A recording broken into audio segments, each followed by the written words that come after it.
Zara was a young black woman in her early 20s, and she had a quiet dignity about her.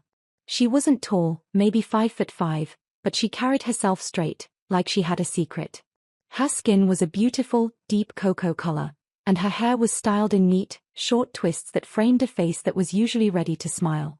She didn't wear a lot of makeup, just a quick touch of lip gloss. Today, she was dressed in the cafe uniform, a dark, simple apron over a clean white t-shirt and comfortable dark jeans. She looked like a worker, ready for the day, but her eyes were the real story. They were large, expressive brown eyes, and right now, they looked tired. Zara wasn't just working to pay the rent, she was sending money back home to her widowed mother in Jamaica and trying to save up for nursing school. Every hour counted. The man who walked in next was everything Zara wasn't: loud, entitled, and moving like the world was his sidewalk. This was our other main character, Kwon. Kwon wasn't just wealthy, he was lethal. He was the head of a secretive, powerful organization, the kind of group that didn't like to be called Mafia, but certainly acted like it. He was in Toronto for a high-stakes, secret operation involving moving a huge amount of capital out of the country before authorities caught on. He felt untouchable. Kwon was Korean, with a sharp, angular face that usually looked bored or impatient. He was impeccably dressed, even for a casual meeting. Today, he wore a tailored, charcoal gray suit that probably cost more than Zara made in 6 months, a crisp white shirt buttoned all the way up, and no tie. His hair was slicked back, shiny and black as oil. He was taller than Zara by a foot and moved with a stiff, almost aggressive confidence. His eyes were small, dark, and always scanning, always judging. He looked like a man who never had to wait for anything, ever. Kwon walked past the small line of people waiting for their morning coffee, completely ignoring the basic rule of waiting your turn. He went straight to the counter. "Hey, buddy, the line starts back here," a man in a rumpled suit said from the back of the queue. Kwon didn't even turn his head. He just gave a small, dismissive shake of his hand. It was the movement of a king swatting away a gnat. Zara sighed internally. Dealing with entitled customers was the worst part of the job, and this one looked like a professional. She waited patiently for the current customer to pay, hoping Kwon would notice the glaring social cue and move back. He didn't. He slammed a gold card down on the counter. "I need a black coffee. Espresso shot, no sugar, no cream. And fast," Kwon demanded, his voice low and grating, delivered with a strong, clipped accent. Zara took a slow, measured breath. She looked Kwon right in the eye, not with anger, but with professional weariness.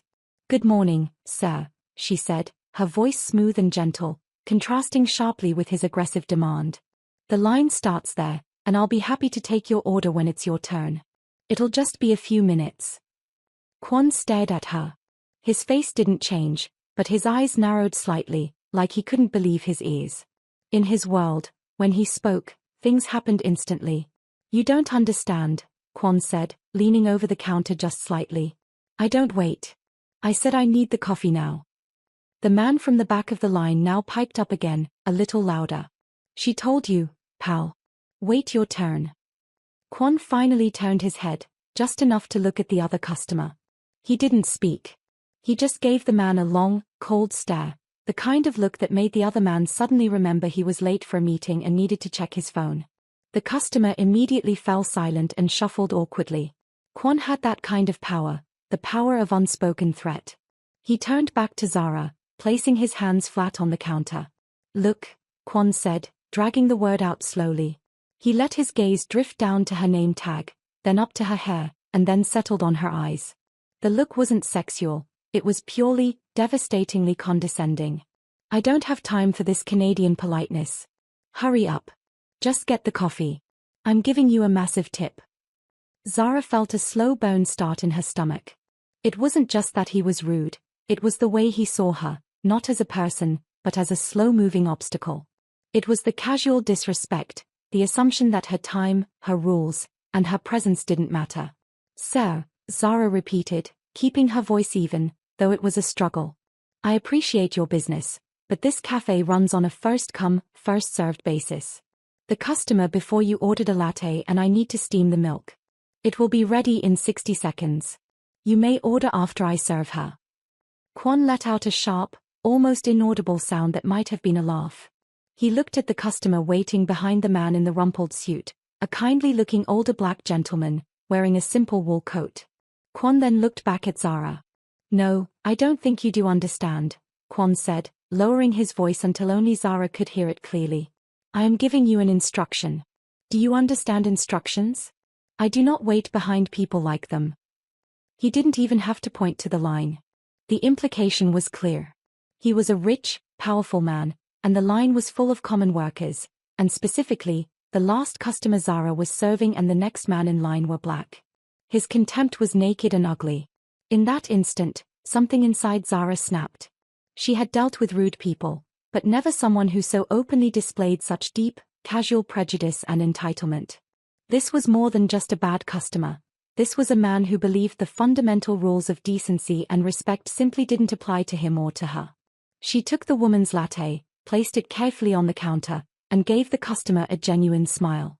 "Have a lovely day. That's $5.80. The customer paid and quickly left, sensing the tension. Now it was Kwon's turn. Zara looked at his gold card still sitting on the counter. She pushed it back toward him with the tip of her finger. "Sir, the customer before you has been served," Zara said. Her voice was still calm, but it was colder now, harder than glass. "Now, please step back 2 feet. When you speak to me with respect, I will take your order." Kwon looked genuinely stunned. Nobody talked to him like that. Not in his country, not in his organization, and certainly not a barista who he considered disposable. "Are you refusing service to me?" he asked, the danger in his voice becoming crystal clear. "I am asking you to respect the line and to speak to the staff with common decency," Zara countered immediately. "Do you want to apologize for cutting in line, and for the disrespectful comment you just made? If you do, I will happily take your order." Kwon's face darkened. He wasn't used to apologizing to anyone, let alone someone he viewed as far beneath him in the social hierarchy. He was here on a mission that held billions of dollars on the line, and he was being held up by a girl over a coffee. The absurdity of it made his blood boil. He snatched the gold card back off the counter, his movements sharp and fast. He didn't yell. Instead, he simply stood there, staring down at Zara with a look of pure, concentrated malice, the kind of look that made people resign from their jobs later that day. "You have no idea who you just messed with," Kwon stated, his voice barely a whisper, but it sounded louder than a scream in the small cafe. "Enjoy your little job. It won't last long." He turned on his heel and strode out, his expensive leather shoes clicking loudly on the tiled floor. He didn't get his coffee, but he made sure everyone in the cafe felt his fury leave with him. As the bell above the door jingled, the entire cafe was silent. The older black gentleman in the wool coat was the first to speak up. "Young lady," he said gently, approaching the counter. "That was incredible. You handled that like a pro." Zara felt a rush of adrenaline leave her body, replaced by a slight, shaky exhaustion. She managed a weak smile for the kind stranger. "Thank you, sir. What can I get for you?" "A large Americano, please," the man said. "My name is Elijah. And thank you for standing up for all of us." Zara took his order, feeling a warm, emotional gratitude for the support. But as she made the coffee, a cold knot formed in her stomach. That man, Kwon, wasn't just annoyed. He was furious. His parting threat felt very, very real. She had just stood up for herself and her community, but she had also crossed a dangerous man who had too much power and no moral compass. She looked out the window at the towering glass building across the street, wondering if he worked there, or if he just owned the people who did. She suddenly felt very small, and the city felt very big and very cold. This one moment, this brief, stupid argument over a place in line, was about to change the entire trajectory of her simple, hard-working life. Kwon wouldn't forget, and he certainly wouldn't forgive. As she handed the Americano to Elijah, Zara realized she was smiling, but it wasn't just a barista's smile, it was the defiant smile of a person who just chose integrity over comfort. It was the smile of someone who had just picked a fight with a giant. Kwon did not leave the daily grind and simply go about his business. Not a chance. For a man who ruled by fear and silence, being corrected, being ordered, by a coffee shop employee was not just an insult, it was a threat to his entire reality. His secret operation, the billions of dollars, the high-stakes meetings, none of it mattered right then.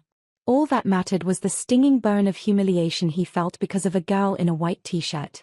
Kwon walked across the busy street, his jaw clenched so tightly it hurt. He was supposed to meet his associate, a smooth, nervous-looking man named June, inside the large glass tower. But he couldn't think about business. He couldn't focus on the coded messages or the transfer schedules. All he could see was Zara's calm, defiant face. He stopped just inside the lobby of the corporate building, a cold, marble canyon of wealth. He pulled out his phone and made a single, curt call to June, who was waiting on the 40th floor. "Cancel the meeting," Kwon commanded in Korean, his voice low and dangerous. "I have an urgent errand. Get me the name and address of the girl working at the cafe across the street. The one with the short twists. Now." June, who was always anxious around Kwon, didn't ask questions. He knew that tone. He promised to have the information within the hour. Kwon didn't wait an hour. He couldn't. His pride demanded immediate satisfaction. He didn't want to just find Zara's home address and send some hired muscle later. He wanted to destroy her publicly, exactly where she had embarrassed him. He wanted to do it with his own two hands, right in front of the people who had witnessed his temporary fall from grace. He walked back across the street, his whole demeanor radiating cold, expensive fury. He had planned on using his power and influence to ruin her job, but right now, he needed something faster and dirtier. He needed to make a scene. When he walked back into the daily grind about 10 minutes later, the line was even longer. It was the absolute peak of the morning rush. The noise was constant, the grinding of beans, the hiss of the milk steamer, and the chatter of hurried customers. But the moment Kwon stepped through the door, a noticeable chill fell over the room. Everyone who had been there before remembered him. Zara saw him immediately. Her heart gave a hard thump against her ribs. She was taking an order from a young white woman named Clara, who was complaining about a chipped mug. Kwon walked past the line again, even more brazenly this time. He stopped right in front of the counter and looked straight at Zara. He didn't slam anything down.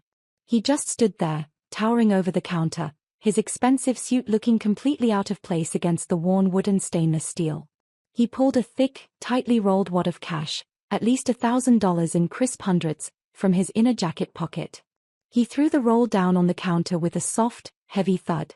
"I have money now," Kwon announced, his voice carrying clearly over the gentle bustle. He wasn't shouting, but his voice cut through the air, demanding attention. He spoke in perfect, deliberate English, ensuring every customer understood. "I want that black espresso. And I want you to apologize to me for wasting my time, for making me late, and for your appalling lack of professional respect." The cafe noise died completely. The hiss of the steamer stopped. Clara, the customer who was complaining about the chipped mug, froze with her mouth slightly open. Every eye in the room was now fixed on the counter, on the $1,000, on the furious Korean man, and on Zara. Zara looked at the money, then at his face. This was the moment of truth. He wasn't threatening her job anymore, he was buying her submission. He was trying to prove, in front of witnesses, that her dignity had a price, and that his money always won. She kept her hands still. She didn't touch the money or the counter. She met his cold, dark gaze with her own tired, but suddenly very steady, brown eyes.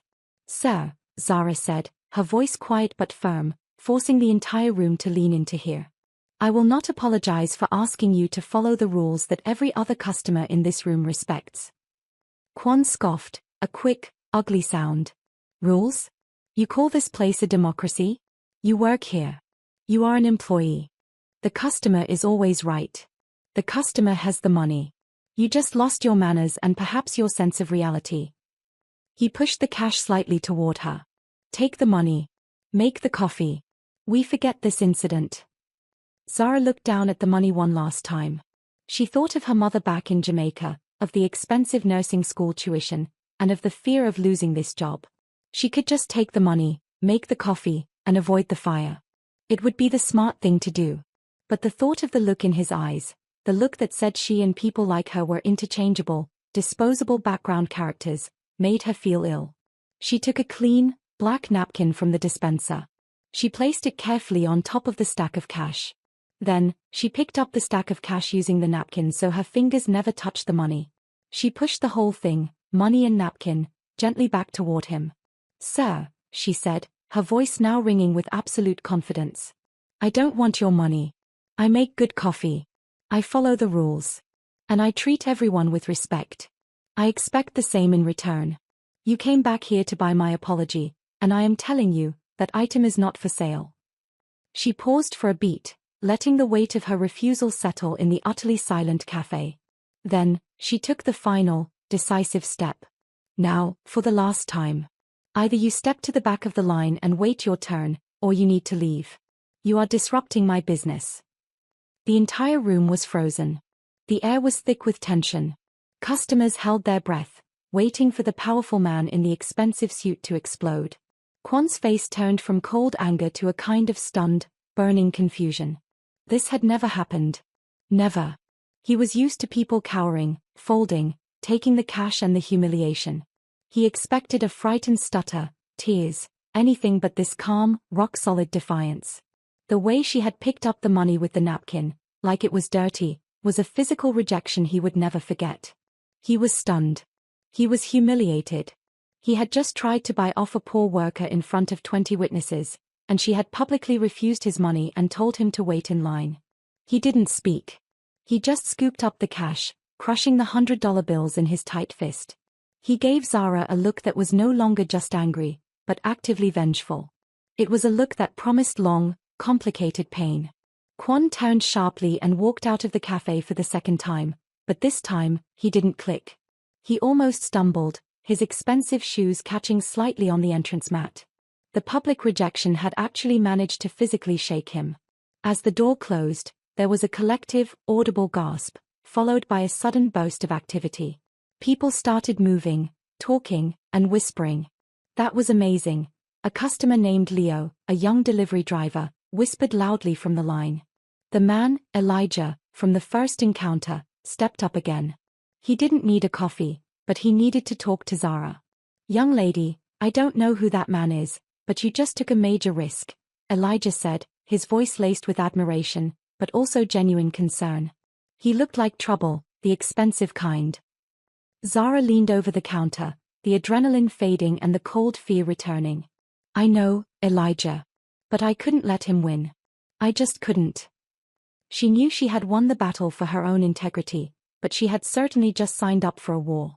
She had no idea how dangerous this man really was, but the intensity of his rage told her everything she needed to know. He was going to come back, and he wouldn't be alone. She just hoped her small cafe job was the limit of his reach. She quickly finished Clara's chipped mug order and worked through the long, backed-up line, the experience making her feel a strange mix of fear and power. She was scared, but she knew she had done the right thing. We're getting into some seriously high stakes here. Zara's courage might cost her everything, and you know a man like Kwon doesn't stop until he gets his revenge. The rest of the morning dragged by slowly. Zara kept glancing nervously out the window at the glass tower, half expecting Kwon to walk in with uniformed police or the manager, but the day stayed quiet. About an hour after the confrontation, just as the lunchtime rush was beginning, her phone buzzed with a text. It was from her manager, Ms. Vivian, a stern but fair woman who looked after the cafe like it was her own home. The text simply said, "Need you in the back office now. Big complaint." Zara's stomach dropped. This was it. Kwon hadn't come back, he had called. She was sure she was about to be lectured, or worse, fired. She asked Clara, the colleague who had been complaining about the chipped mug, to cover the counter. Zara walked into the tiny back office, which smelled faintly of stale coffee and cleaning supplies. Ms. Vivian was sitting behind the small desk. She was a middle-aged white woman with a precise haircut and glasses that sat low on her nose. She looked serious, but not angry. She held a pad of paper and a pen. "Sit down, Zara," Ms. Vivian said, her voice dry and measured. Zara sat, folding her hands tightly in her lap. "Ms. Vivian, about the man this morning." "I know about the man this morning," Ms. Vivian interrupted gently. "I was told about the man who cut the line, threw a lot of money at you, and demanded an apology. I was told about the 2 times he disrupted the flow of business." Zara swallowed hard, preparing her defense. "I understand if I'm in trouble, but he was incredibly rude, and I had to stand up for the rules." Ms. Vivian pushed the notepad across the desk. On it, in neat cursive, was written the name, phone number, an email address of a major corporate CEO whose company occupied the top 10 floors of the tower across the street.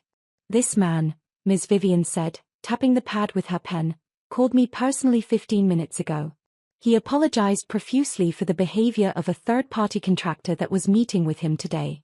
He said this contractor was extremely important, but that their behavior was unacceptable. He told me that he was standing in line today, saw the whole thing, and that you handled a very difficult situation with impeccable grace. Zara stared at the notepad, utterly bewildered. He said he saw you refuse the money and stand your ground. Ms. Vivian continued, a small, genuine smile forming on her lips. He said that if every employee in this city had your dedication to integrity, the world would run better. Zara felt a dizzying mix of relief and shock. The old man, Elijah, must have been someone important, someone who witnessed the whole scene and decided to step in. So, you're not fired? Zara whispered, afraid to break the good news. Ms. Vivian let out a soft laugh. Fired? Zara, he called to offer you a bonus equal to 2 weeks' salary, and he told me that if I ever fire you, he's pulling his corporate catering contract from us. He then personally guaranteed that the man you argued with, his contractor, Mr. Kwon, will be banned from stepping foot into this cafe again, by order of his corporate security. Zara felt the tight knot in her chest finally dissolve.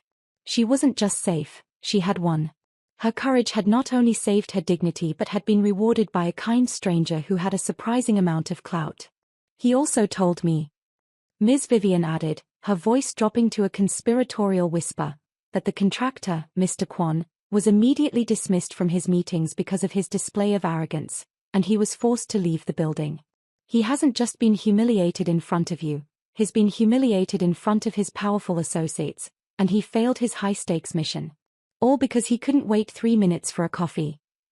Zara couldn't help but grin, the fatigue and fear washing away.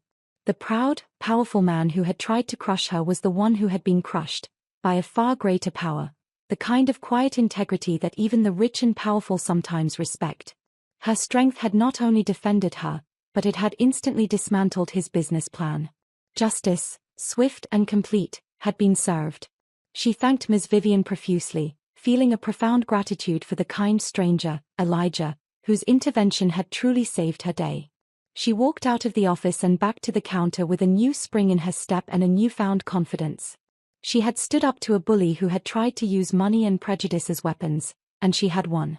She knew Kwon's vengeance might still come back in some other form, but right now, standing behind her counter, making a simple latte for a common person, she felt an immense wave of hope. She was poor, but she was not powerless. For a man like Kwon, failure was a myth, and embarrassment was a curse. His humiliation in that little Toronto cafe wasn't just a bad moment, it was a disaster. Not only did a coffee girl defeat him, but her actions directly led to the cancellation of a multi-billion-dollar operation, causing him a massive loss of face in front of the people he was supposed to impress. Kwon flew into a silent, freezing rage the moment he got back to his penthouse suite, a temporary, incredibly luxurious spot he rented in the city's most exclusive high-rise. He didn't break anything or shout at anyone. That was the cheap anger of common people. Kwon's anger was cold and meticulous. His associate, June, was already there, pacing nervously by the floor-to-ceiling window that showed the entire city laid out like a toy. June was a slight man, younger than Kwon, with a perpetual look of fear in his brown eyes. He was dressed well, but his suit never looked as natural or as menacing as Kwon's. "Did you get the information?" Kwon asked, stripping off his ruined charcoal suit jacket and tossing it onto a silk-covered chair as if it were contaminated. "Yes, boss," June stammered, pulling out a slim file folder. "But I had to do it quietly. She's just a local. Her name is Zara Dixon. She's 23. Lives in a small apartment complex near the subway line. She works the morning shift at the Daily Grind to pay for nursing school application fees." Kwon didn't look at the file. He walked over to the window, staring out at the cityscape, his reflection a dark, powerful silhouette against the bright glass. "No family?" Kwon asked, his voice low. "Her father passed away 5 years ago," June reported, reading quickly from the file. "She lives with her widowed mother, Sonia. Sonia is retired, but she has a small pension from a manufacturing job.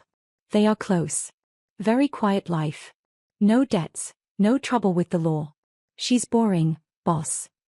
Kwon finally turned, his dark eyes like chips of ice. Boring? This boring girl made me look like a fool in front of the CEO of North Star Capital, and cost us 5 days of planning and millions in lost momentum. She is not boring, June. She is a viper in cheap clothing. He walked toward the file on the desk but stopped short of touching it. I need to know everything. Not just her address. I need her bank statements, her medical records, her school transcripts. I need the name of her cousin's dog if she has one. I need to know what she fears most. June shifted uncomfortably. Boss, we are here for the offshore transfer. This revenge is unnecessary. We should focus on the mission. Kwon looked at June, and the temperature in the room seemed to drop 10 degrees. I will not be corrected by a woman who makes $8 an hour. This is not about the mission anymore, June. This is about control. If I let this go, what happens when the next person disrespects me? This is a fundamental structural problem. She must be taught her place, and she must be terrified into submission. This is how we maintain power. June immediately backed down. Yes, boss. My apologies. I will start the deeper surveillance. Kwon nodded, a thin, cruel smile touching his lips. No, June. Not you. You need to fix the mission. I need someone quiet and very good at disappearing into the background. I need a ghost. He pulled out his own burner phone and made a call to a contact in New York City, a man who specialized in high-end, discreet surveillance. Within the hour, a skilled operative was already on a private flight to Toronto, paid for with Kwon's unlimited cash. The secret wait. Meanwhile, across town, Zara was finishing her shift. She had the bonus check tucked safely in her purse, a fantastic cushion that eased her anxiety about school. But the fear of Kwon lingered, like the smell of smoke. She took the subway home, a slightly older train car rumbling beneath the bustling city. The moment she stepped off at her stop and walked the short, familiar path to her apartment, she felt a familiar weight settle on her shoulders, a weight Kwon had no idea about. Zara lived with her mother, Sonia, in a modest brick building that was clean, but clearly old. Sonia was a lovely woman, a few years older than Ms. Vivian, with warm, silver streaks running through her coiled hair. Her skin was the same beautiful cocoa as Zara's, but her eyes held a deeper, more profound sadness. Sonia was a proud, hard-working woman who had spent 30 years in Canada, sacrificing everything for her daughter. The moment Zara walked through the door, the small apartment felt instantly warm and comforting, smelling of fried plantains and rice. How was work, my little warrior? Sonia asked, turning from the stove with a kind, gentle smile that made the sadness in her eyes soften. It was crazy, Mama, Zara said, kissing her cheek and placing the check carefully on the counter. She briefly, but carefully, told her mother about the confrontation, exaggerating the happy ending, the CEO's reward, and minimizing the genuine threat, Kwon's terrifying look. Sonia's smile faded a little. You are too much like your father, Zara. Always standing up to the big stick. I worry, child. The world doesn't always reward bravery. I know, Mama, Zara said, sitting down and taking a deep breath. She had to talk about the real stress, the one Kwon's rudeness had reminded her of. Mama, Zara started, her voice dropping. I made another application for nursing school. But I had to use the old address again. 2 days later, the ghost Kwon had hired arrived in Toronto. His name was Marcus. Marcus was a white man in his late 40s, blending perfectly into the crowd of Canadian business travelers. He wore simple, dark clothing and carried a nondescript backpack. He was quiet, efficient, and his eyes missed nothing. Marcus didn't approach Zara. He didn't even go to the cafe. He went straight to the apartment complex Zara and Sonia lived in. He found a small, cheap room to rent across the street. He looked less like a spy and more like a divorced man starting over. He spent the first afternoon simply watching the building. He observed the times Zara and Sonia came and went. He noted their routines, their habits, and their friends. He took pictures of Zara leaving for her morning shift, her face tired but determined. He reported back to Kwon that evening. She's clean, boss, Marcus reported over a secure line. No boyfriends, no bad habits. She takes the subway to the cafe, works, comes home, studies. The mother is retired. Standard working-class family. Nothing to use against her. Kwon was annoyed. Keep digging, Marcus. Look for the discrepancy. Everyone has a secret. Look at her bank accounts, her utility bills. No one lives that perfectly simple. Find the string I can pull. Marcus accepted the order. He was a professional, and he knew how to look beyond the surface. He started checking public records, tax forms, and old databases. When he ran Zara Dixon's current name and date of birth through the Canadian Tax Registry, everything was clean. But then, he ran her mother, Sonia's, name. And something flagged. A tiny, almost invisible discrepancy in the social security number that suggested the record was less than 6 years old, but the stated employment history was 30 years long. It was a faint, almost imperceptible smudge on an otherwise clean slate. Marcus smiled, a cold, hungry expression. He knew he had found his string. He had found the deep, dark secret that Kwon could use. The simple coffee girl was not who she claimed to be.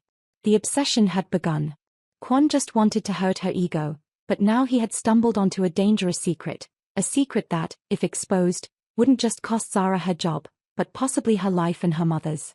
The game had just changed from a petty feud to a matter of survival, and neither Kwon nor Zara knew how deep the rabbit hole went. The tension is mounting.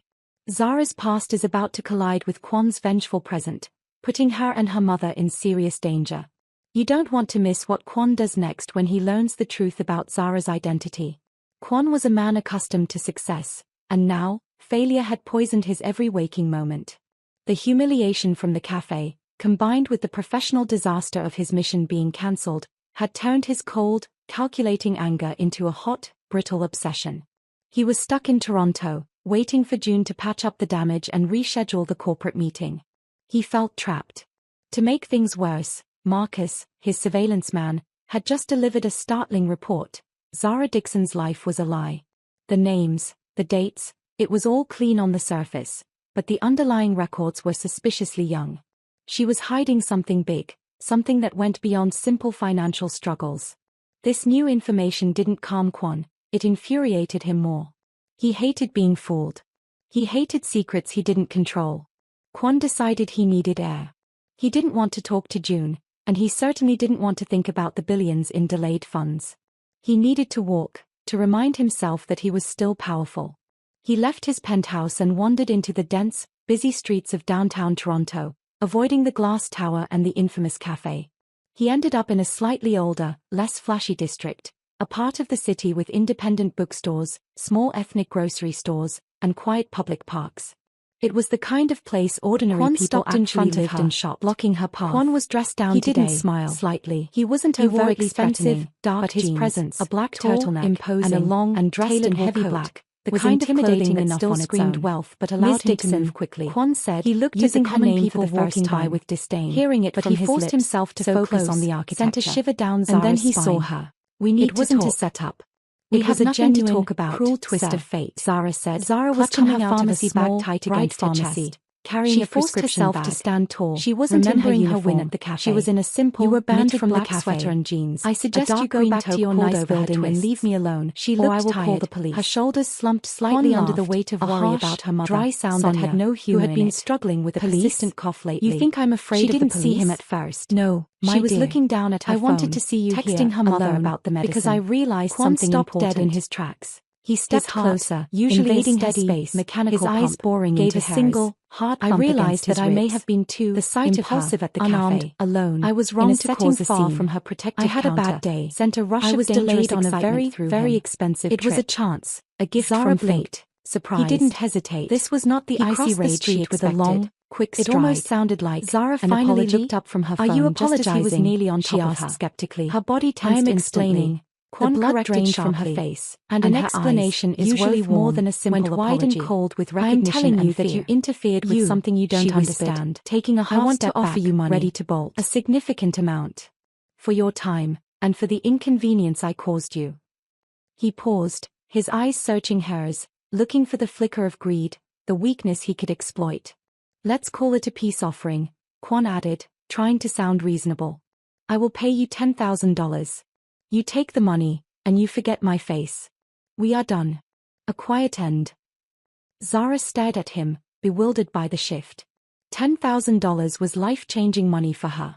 It would cover a whole year of nursing school, maybe two. It would solve all her current financial problems and give her mother real peace. But then she remembered his face at the cafe, the way he looked at her like dirt. She remembered the sheer malice. This wasn't a peace offering, it was a way for him to finally win, to buy back the dignity he felt she had stolen. It was a way for him to believe he could still buy anyone, anywhere. And he would never give her that money without believing that he had just bought her silence and her submission. "No, thank you, sir," Zara said, shaking her head. The refusal was harder this time, because the temptation was real. "I don't want your money. You don't owe me anything. You already paid for your rudeness when you lost your contract." Kwon's eyes narrowed instantly, the veneer of civility shattering. "You keep talking about my contract. Do you think that little CEO's reward was your victory? You think that petty bonus means you beat me?" He stepped closer still, his voice dropping to a dangerous hiss. This was where the cracks began to show. "I am offering you $10,000, and you are worried about your pride? Do you know what I could do with $10,000? I could find out every single thing about you. I could find out where you came from, why you moved to this city, and what kind of messy past you are running from." Kwon wasn't making a threat, he was stating a fact based on Marcus's report. He was using his knowledge like a surgical knife. Zara's blood ran cold. The pharmacy bag almost slipped from her fingers. He didn't just know her name, he knew she was hiding something. He had been digging. "What are you talking about?" she stammered, forcing her face to remain blank, but the fear was visible in her wide eyes. Kwon saw the fear and seized on it like a predator. "Oh, you know exactly what I'm talking about, Ms. Dixon. The girl who is so honest she won't take a tip, but whose entire identity seems to have been invented 5 years ago. The addresses that don't quite line up. The deceased father who has no obituary under that name." He leaned in, and this time, the true, raw anger of a man under extreme pressure came spilling out. His voice cracked with frustration, and for the first time, the calculated malice was replaced by a glimpse of genuine, frantic need to assert control. "I was humiliated, Zara. I lost time, money, and face. I am not used to that. You, a nobody, a person who doesn't even seem to exist outside of this cafe, you did that to me. And you think I'm going to let you walk away with your dignity intact?" "You are insane," Zara whispered, trying to back away. "You are making up lies. Leave me alone." "Lies?" Kwon challenged, his chest heaving slightly under the expensive coat. "Tell me, Zara. Where were you 5 years ago? And what was your mother's name before Sonia? I know you're hiding. And I will find out why. I will pull the thread until your whole life unravels. I don't care about the $10,000. I want the control back." In that moment, Zara realized she was not dealing with a simple bully or an arrogant businessman. She was dealing with a man whose immense power had kept a fragile ego intact. The failed mission and the public humiliation had caused a serious, emotional break in his composure. He was acting on raw, personal rage, and that made him incredibly dangerous. She had to strike back now, or she would fold. She had to remind him that she was not an easy target. She remembered her father's mantra, "When they roar, you whisper the truth." Zara took a deep breath, standing her ground again. She looked up at his furious, demanding face. "You're right, sir," Zara said, her voice surprisingly steady, considering the seismic shift in her stomach. "I have secrets. We all do. But mine are hiding me from people who would hurt me. Yours are just hiding how much of a failure you are right now." Kwon froze. Her simple, brutal word, failure, was exactly what he was running from. "You're here, trying to scare a barista with $10,000 and made-up stories about my mother," Zara continued, pressing the advantage. She spoke the truth she saw. "Your meeting was cancelled. Your mission failed. The great powerful man who won't wait for coffee has nothing to do right now but harass a woman leaving the pharmacy." She looked him up and down with genuine pity. "You can't even go back to the cafe. The whole city knows you're a man who loses his temper over a 3-minute wait. You're not terrifying, sir. You're just lost." That was the final blow. Her words, simple, easy to understand, and completely true, hit him like a physical force. The entire facade of control he maintained over his emotions, his mission, and his life completely collapsed for a split second. Kwon's eyes lost their focus, and his lips parted slightly. The color drained from his already pale face. The intense frustration, the shame of being banned from the building he was supposed to conquer, and the realization that this girl saw straight through his wealth and threats to his professional inadequacy, it all hit him at once. He looked profoundly hurt, like a child who had been told his favorite toy was fake. He didn't respond. He just stood there, breathing heavily, the crack in his emotional armor now visible for all to see. Zara didn't wait.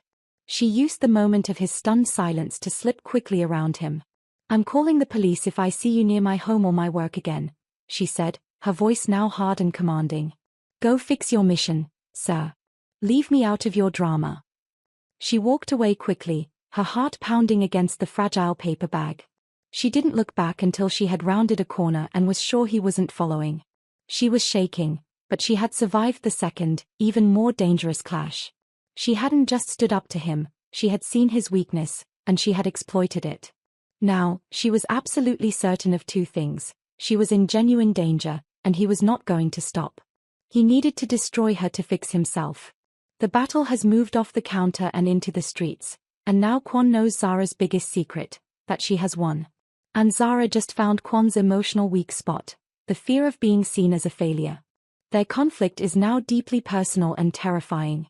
Zara's legs felt like rubber as she walked the last few blocks to her apartment. Her apartment building, usually a comforting sight, now looked like a target.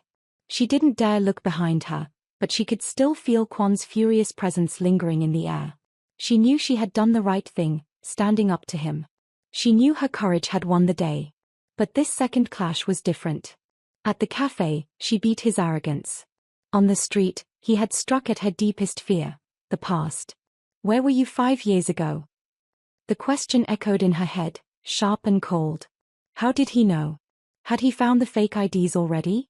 The moment he started digging, the whole quiet life she and her mother, Sonia, had built here in Toronto would come crashing down.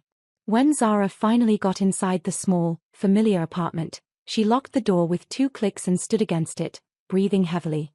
The apartment was warm, filled with the usual comforting smells of home, but the fear she carried made everything feel hollow.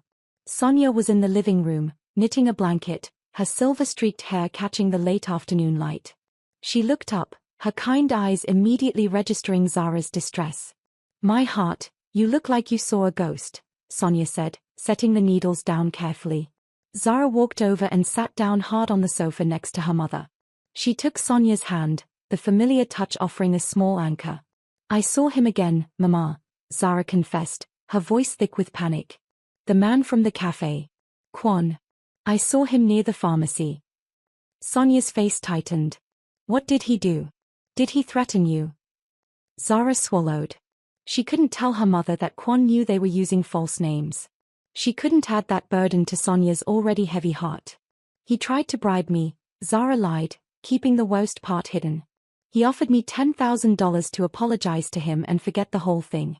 He wanted to buy back his pride. I told him no. I told him he was a failure." Sonia looked at her daughter, her pride battling with her fear. "You are a fool, but you are my fool," she murmured, patting Zara's hand. "That is a lot of money to refuse, Zara. He is dangerous. We need to be invisible. Now he's obsessed." "He is obsessed because I beat him, Mama," Zara insisted, trying to sound confident. But her eyes were far away, lost in the shadows of their old life. The truth was, the fear of exposure was nothing compared to the guilt that Zara carried every single day. That guilt was what kept her up at night, what fueled her endless shifts at the cafe, and what was truly driving her entire life. She stood up and walked to the small bookshelf in the corner, where they kept a handful of worn novels and a collection of old photo albums. Hidden deep behind the last row of books was a small, locked metal box, no bigger than a dictionary. Sonia watched her, the deep sadness returning to her eyes. They both knew what was in that box. "You still look at it, child?" Sonia asked softly. "I have to, Mama," Zara whispered. Inside the box wasn't jewelry or cash. It was a single, beat-up, external hard drive, wrapped tightly in a plastic freezer bag. It had belonged to Zara's father, Lincoln. Lincoln Dixon wasn't just a warehouse foreman. He was a good man who had stumbled onto something massive. 5 years ago, the New Jersey street gang that killed him wasn't running a local operation. They were simply the hands and the muscle for a much, much bigger, highly organized international network. A network that used legitimate-looking businesses to smuggle things and wash money. Lincoln had been a foreman at a logistics company that, unknowingly at first, was being used as a front. He saw the unusual shipment logs, the coded invoicing, and the staggering amounts of money being moved. He started tracking it all, making digital copies of manifests and encrypted communications, believing he could turn it over to the authorities and stop them. The day he was killed, he had been trying to get the hard drive to an FBI contact. He never made it. Zara knew that hard drive held all the evidence, years of financial manipulation, coded communication logs, and the names of the powerful people at the very top of the syndicate. It was a time bomb. Zara's mission was simple, dangerous, and completely unavoidable. She had to finish what her father started. She didn't just want to hide. She wanted justice for Lincoln.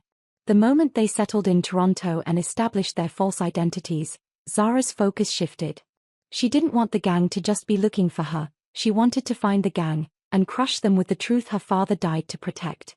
She had spent the last 5 years educating herself, not just in nursing, but in cryptography, corporate law, and information security, all from free, online courses. She was preparing the hard drive, learning how to decrypt the files and separate the web of lies from the truth.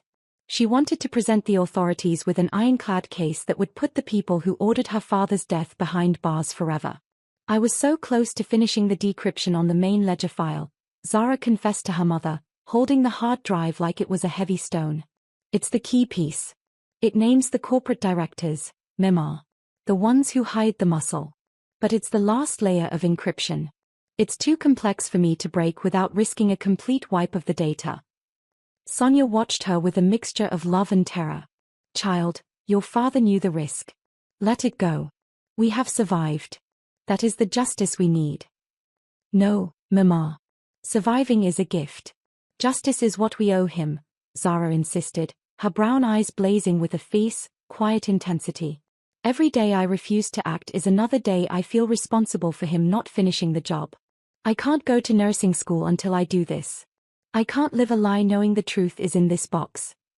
The guilt was overwhelming. If only Lincoln hadn't started tracking the records. If only she had urged him to go to the police sooner. If only she had been home that night. That guilt was her engine. Now, Zara felt an icy spike of fear that had nothing to do with her old life and everything to do with her present problem, Quan. The international criminal network her father had exposed had one main corporate function: massive, untraceable capital transfers. They had partners all over the world, including the brutal local gang that killed Lincoln in New Jersey, and they had financial managers at the top making the big decisions.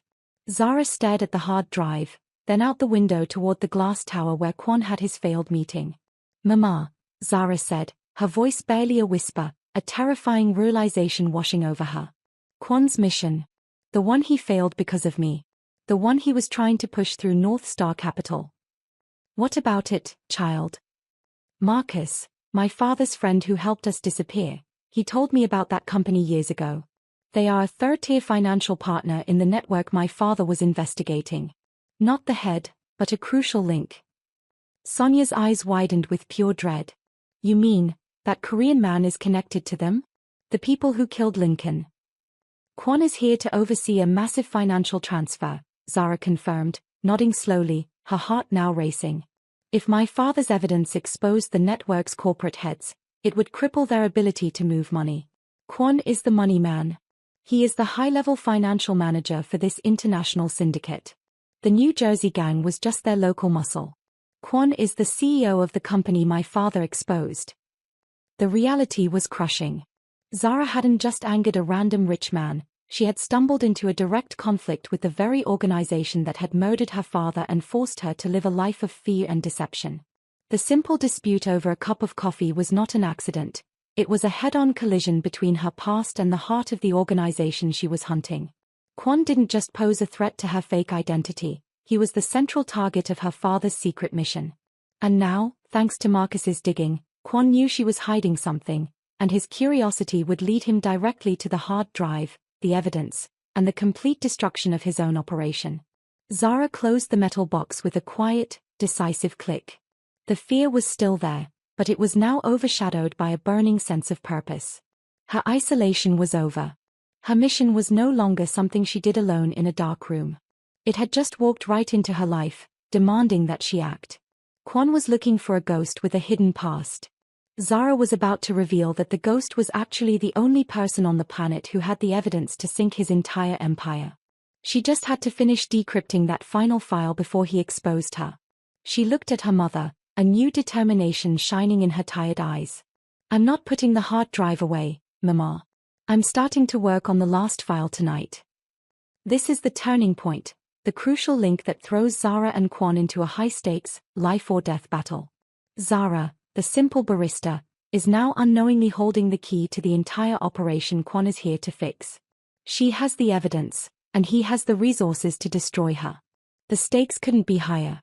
While Zara was wrestling with her father's hard drive, trying to uncover the secrets of her past, the man who had exposed her, Kwon, was spiraling into a deep, destructive obsession. He was sitting in his ridiculously expensive penthouse suite in Toronto, surrounded by silence and marble, but all he could see was the defiant face of a barista. Kwon wasn't working. He wasn't restructuring the failed financial transfer. He wasn't making important calls to Seoul to apologize for the delay. He was simply staring at the detailed file Marcus, the operative, had sent him, the file on Zara Dixon.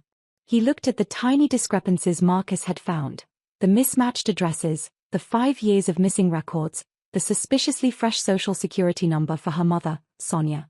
This quiet girl who made coffee was running from something enormous. And she had the nerve to call him a failure. Kwon felt a dangerous mix of hatred and admiration. He hated her because she had humiliated him, but he admired her because she was clearly a survivor, a formidable opponent who had built an entire false life around her mother. His lead associate, June, was the first to realize how deep the boss's distraction ran.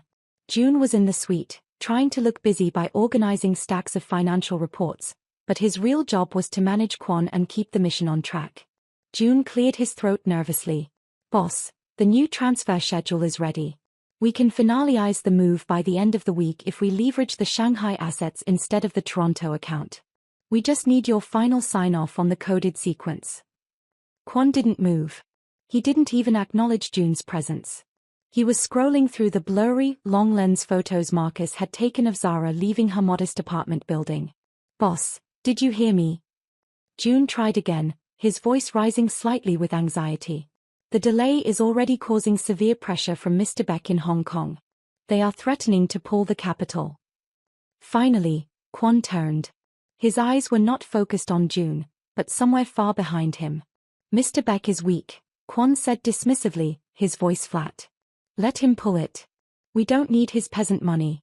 What did Marcus report today?" June stammered, pulling the latest surveillance report from his jacket. He couldn't believe this was happening. A multi-billion-dollar syndicate operation was secondary to finding out what a coffee girl ate for dinner. "Marcus reports she went to the library today, boss. She took out books on computer security and cryptography. She's studying the science of breaking codes. And she spent 4 hours on an old laptop, connected to the library's Wi-Fi. He couldn't hack the connection, but she was looking at dense financial schematics." Kwon's eyes brightened, a cruel, cold spark lighting them up. "Aha. So she's not just a barista. She's a thief. She's trying to steal secrets. She's studying how to break into things. She's a professional problem. Or she's studying for a test, boss. She's applying to nursing school," June offered weakly. Kwon shot him a silencing look. "Nursing school doesn't require codes, June. This is deeper than a simple revenge. She has something. She knows something. I want to know what she was looking at. Send another man. A technical expert. I want that laptop compromised." June felt a wave of icy panic wash over him. Kwon was becoming reckless. Sending a technical expert to compromise a laptop in a public library was the kind of amateur move that drew unnecessary attention from local police and security agencies. "Boss, respectfully," June began, choosing his words with extreme caution. "You are becoming distracted. This Toronto transfer is already 5 days late. This is a crucial link in the supply chain for the entire syndicate. Other leaders are watching. They smell weakness. June was absolutely right. The sprawling, secretive international crime syndicate that Kwon worked for, the same one Zara's father had died trying to expose, was not a friendly place. It was a vicious ecosystem full of ambitious, hungry men who spent their lives waiting for a rival to fail. The failure of the Toronto transfer was a massive, public sign of trouble. The delay meant that money was sitting still, and in their world, money that wasn't moving was money that could be tracked, frozen, or stolen. One of those hungry men watching was a distant cousin of Kwon's, named Minute Ho. Minute Ho was a high-ranking manager in the same syndicate, but he handled the manufacturing and supply lines, a much dirtier, more violent business than Kwon's clean finance work. Minute Ho was always jealous of Kwon's privileged background and his fast rise to the top of the financial division. Minute Ho was currently back in Seoul, South Korea, drinking expensive whiskey and watching the live reports coming in about the Toronto fiasco. He is spending his time chasing a girl, Minute Ho scoffed to his own nervous associate. The great Kwon, the financial genius, is paralyzed by a petty insult. He has lost his focus. He has lost his mind. Minute Ho saw the opportunity clearly. If Kwon failed this operation, and the syndicate lost face, the leadership position that Kwon held would become open. Minute Ho could step in, save the mission, and seize control of the financial division. Call Mr. Lee in Zurich, Minute Ho commanded, his voice sharp and confident. Tell him that Kwon's coded sequence is compromised, and the Toronto account is too hot. Suggest that we should manage the withdrawal through the Zurich platform instead. Tell him that Kwon is suffering from personal instability. The pressure wasn't just internal. Minute Ho was actively stirring the pot, telling lies and half-truths to ensure Kwon's failures looked irreversible. Kwon was so focused on Zara's small lie in Toronto that he couldn't see the massive, life-threatening conspiracy building against him across the world. But the most dangerous blow to Kwon's reputation and stability wasn't coming from a jealous rival like Minute Ho, it was coming from his own home. Kwon was engaged to be married. His fiancée, Eun-ji, was the daughter of a hugely powerful, connected politician in Seoul. Their marriage was not a love match, it was a merger of power, designed to protect Kwon's business with political influence and provide Eun-ji with the wealth and status she craved. Eun-ji was an extremely beautiful woman in her late 20s, with long, silky black hair always perfectly styled, and a wardrobe that screamed quiet, undisputed luxury. She wore subtle, elegant makeup, but her eyes, like Kwon's, were always assessing, always calculating. She had a bitter, jealous streak that Kwon had always ignored. Eun-ji was furious. She didn't care about the billions in delayed funds, but she cared deeply about her image. She was supposed to be married to the next powerful leader of the syndicate's finance division. Reports that Kwon was distracted and jeopardizing their future because of a foreign woman were intolerable. Her high society friends were already whispering. She was also deeply jealous. She was convinced Kwon was using the Toronto trip as an excuse to conduct an affair. The fact that he was obsessing over a low-level barista only made her fury more focused. Eun-ji sat in her elegant Seoul apartment, staring at the blurred photo June had mistakenly sent to the family chat, a photo meant for an internal report that showed the exterior of the daily grind. She called her cousin, Hyeon, a junior manager who worked inside the same North Star Capitol building in Toronto that Kwon had been banned from. Hyeon, listen carefully, Eun-ji commanded, her voice like chilled silk. I need you to confirm a few things for me. That little cafe across the street from your lobby, the daily grind. Does the girl with the short, dark twist still work there? Hyeon, terrified of his powerful cousin, confirmed that Zara was still working the counter. Good, Eun-ji said. Now, I need you to quietly send a report to the corporate compliance office. Not to Kwon's people. To the independent compliance manager. State that you have noticed Mr. Kwon and his associate repeatedly trying to access the North Star systems using unauthorized credentials, especially after being banned from the building. Make it look like a security risk, not a personal matter. Hyeon stammered, but Eun-ji, that's a lie. They are just delayed. It's not a lie if they tried to fix their failure, is it? Just say you noticed unauthorized attempts, Eun-ji insisted, her voice hardening.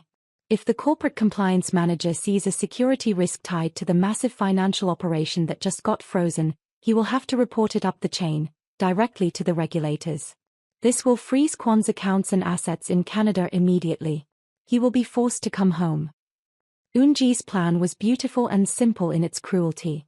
She didn't want him dead, she just wanted him ruined and brought back to Seoul, where she could regain control over him. She was pulling the kind of strings that Kwon, with all his money, couldn't cut. Kwon, still stewing in his penthouse and planning how to expose Zara's hidden past, remained completely oblivious. He was focused on the small threat right in front of him. He was sending a technical expert to compromise a single laptop, convinced that Zara held the key to his revenge. He had no idea that 1. Minute Ho was actively destroying his reputation within the syndicate. 2. Eunji was using corporate security protocols to freeze his Canadian assets and force him into a global regulatory investigation. 3. Zara's encrypted hard drive, the one he was desperately trying to find, didn't just hold the key to her past, but the literal evidence to destroy his entire financial division and send him to prison for life. He thought he was the hunter, but he was actually walking into a complex, multi-layered trap set by his own ambition, his jealous fiancé, his greedy rivals, and a brave barista with a secret hard drive. Kwon picked up the phone to call Marcus again, demanding more details about Zara's mother's medical history. He was blind to the fact that his world was crumbling around him, all because he couldn't stand 3 minutes in line for a cup of black coffee.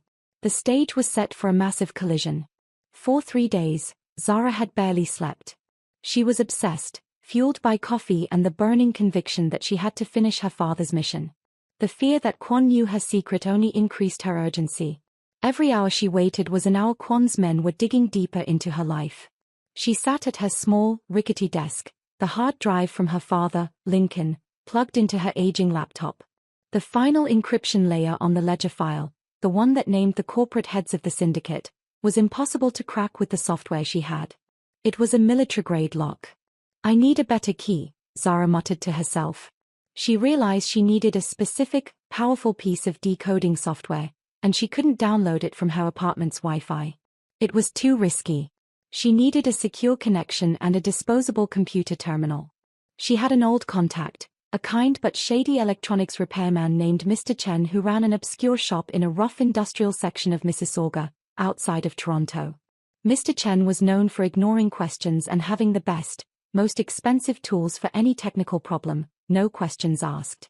It was late, close to midnight, but she couldn't wait until morning. "I'm going out, Mama," Zara told Sonia, who was asleep on the sofa. "Just for an hour. I need to print something for school."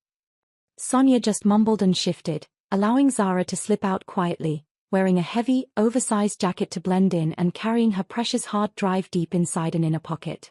The industrial district of Mississauga was a labyrinth of steel warehouses, closed loading docks, and dark, empty streets. It was the kind of place where bad deals went down and nobody asked questions. Mr. Chen's shop was hidden in a dead-end alleyway, marked only by a faded neon sign reading Fix IT. Zara walked down the dimly lit alley, her heart pounding a quick rhythm against her ribs. She finally spotted the shop and saw a light on inside. Just as she was about to reach for the handle, she stopped dead. She heard voices. Low, sharp, and definitely angry. One voice was cold, with a thick New York accent. The other was Canadian, fast, and aggressive. They were standing deep in the shadows between 2 large delivery trucks, hidden from the streetlights. Zara recognized the New York accent instantly, and a wave of pure nausea hit her. It was the voice of Dante, the local boss of the New Jersey street gang, the crew who had killed her father. He was here, in Toronto. Marcus's digging must have alerted them that their loose ends might be exposed, and they had traveled north to clean up their mess. Dante was a large, brutal-looking man, dressed in a thick leather jacket, and he was flanked by 2 equally menacing men. They looked like professional muscle, not businessmen. The other group consisted of 3 men in tracksuits, local Toronto thugs, known for extorting money and violence. Let's call them the Aces. Dante was holding a man in a rumpled suit against a brick wall. This man was clearly a low-level accountant or courier, someone who worked for Kwon's syndicate, but was completely out of his depth. "You're late, and you're short," Dante snarled, pushing the courier's head hard against the bricks. "The package was supposed to be delivered 3 days ago. Your boss, Kwon, is messing up the schedule, and my boss doesn't like a delay." The terrified courier stammered, "I don't know anything. The transfer is frozen. Ask June. I'm just a runner." "We don't ask," one of the Ace's men cut in, stepping forward. "We take. Kwon's money is stuck, so we take what you owe us. You pay us for wasting our time." This was the dangerous intersection. Dante's New Jersey crew, working for the same syndicate as Kwon, was trying to fix the mission delay on their end. But the Aces, the local Toronto rivals, were simply using the chaos to shake down Kwon's people and steal the money they thought was vulnerable. Zara was walking into a conflict between the past, Dante, and the present, the Aces, fueled by Kwon's failure. Zara knew she needed to run, but her feet were frozen. She was hidden behind a dumpster, clinging to the shadows. She couldn't believe Dante was here. He was the most direct, visceral link to her father's death. Suddenly, the situation exploded. The courier, desperate and panicked, shoved Dante and tried to bolt down the alley. "Get him!" Dante roared. The fight broke out immediately. The Aces and Dante's men turned on each other, believing the courier was a distraction. Knives flashed, and a metal pipe scraped against the concrete. The courier screamed as he was tackled, and the air filled with the sounds of brutal, immediate violence. Zara knew she had to get out. She turned to retreat back toward the street, but just as she did, one of Dante's men, trying to flank the Aces, spotted her movement behind the dumpster. "Hey! Who's there?" the man yelled, turning and pulling a small, heavy object from his pocket, a handgun. Zara didn't think, she bolted. She ran straight into the alley, making a dash toward the dimly lit street, her heart hammering wildly. "Stop her!" She saw everything. Dante yelled, abandoning the courier to focus on the witness. Dante was ruthless. He couldn't afford any more complications in this city. If she saw his face, she had to disappear forever. Zara ran past the fighting men, adrenaline overriding the fear. The man with the gun raised his arm, taking aim. Miles away, sitting in a black SUV parked discreetly near Zara's apartment, Marcus, Kwon's surveillance ghost, watched his multiple screens. He wasn't a detective, but a highly skilled military-grade operative. Suddenly, an alarm blared softly on his dashboard. It wasn't a civilian panic button, it was a specific frequency tracker Marcus had secretly placed on Zara's phone after their second clash. It told him two things. 1. Her location, the desolate Mississauga Industrial District. 2. The threat level, her phone was moving too fast, too erratically, showing a high level of panic and danger. Marcus immediately ran the address through a crime database. He recognized the location, a known drop-off point for low-level syndicate activity. He quickly calculated the odds. Zara was either meeting someone dangerous, or she was caught in a serious crossfire. Marcus didn't care about Zara. He cared about his job. Kwon had paid him a fortune to find out her secret. If she died now, the secret died with her, and Marcus wouldn't get paid. More importantly, Kwon would be furious, and that was the most dangerous outcome of all. Marcus immediately called Kwon. Kwon was back in his penthouse, playing a tedious game of strategy on his tablet while ignoring June's attempts to fix the Shanghai transfer. "Marcus, what is it?" Kwon snapped, annoyed at the interruption. "Boss, Zara Dixon is running for her life in the Mississauga Industrial Zone. Coordinates attached. She's at a hot zone, likely a turf war. If she dies, you lose everything she knows. She's being pursued by men with guns." Marcus's voice was crisp and devoid of emotion. Kwon stared at the coordinates Marcus had sent, which flashed briefly on his tablet. He saw the distance, the danger, and the immediate, terrifying reality. The last connection to her secret, the last way to get his revenge and regain his control, was about to be extinguished. His first, instinctual thought was, good. Let her be erased. But then, the realization hit him with the force of a punch. If Zara died now, his curiosity would never be satisfied. His revenge would be incomplete. He would never know what massive secret she was hiding, and he would never get the satisfaction of watching her crumble. She would win by dying, escaping the consequence of her defiance. His rage was so absolute, so consuming, that he realized he needed her alive more than anything else. He needed to be the one who ended her. He needed to control her fate. "June," Kwon commanded, slamming the tablet down. "Get the car. We're going to Mississauga." Move. And bring 3 of the heavy security detail. Now. June, utterly baffled, didn't question the sudden, insane shift in priorities. Kwon was abandoning a multi-billion-dollar financial strategy to chase a barista into a gang war. June knew the boss had finally lost it. Kwon's black, armored sedan, driven by a silent, professional driver, tore through the city streets. Kwon sat in the back, silent and cold, his mind racing. He was going to save the one person he hated most in the world. The irony was suffocating. They arrived at the industrial zone just as Zara, exhausted and terrified, reached the main street. She was running blindly, the man with the gun, Dante's enforcer, just meters behind her. Kwon's car didn't stop.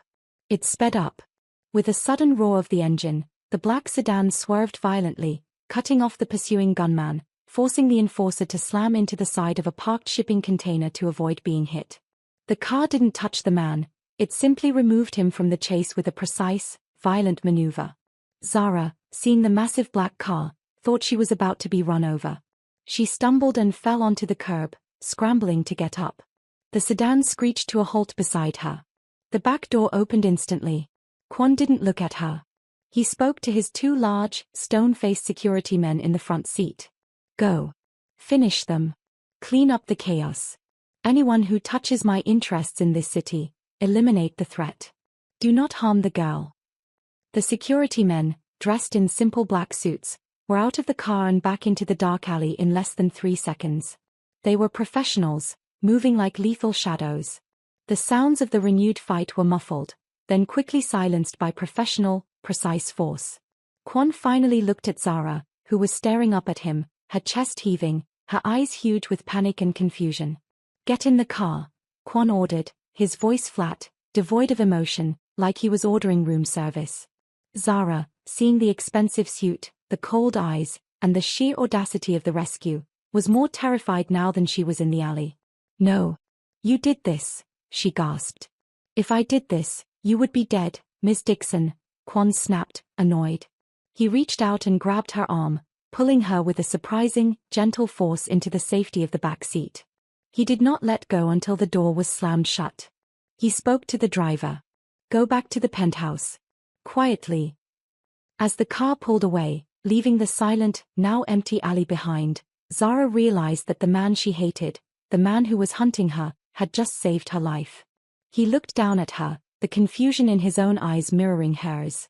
He had intervened, not for justice or kindness, but because she was a valuable piece of his own twisted game of revenge.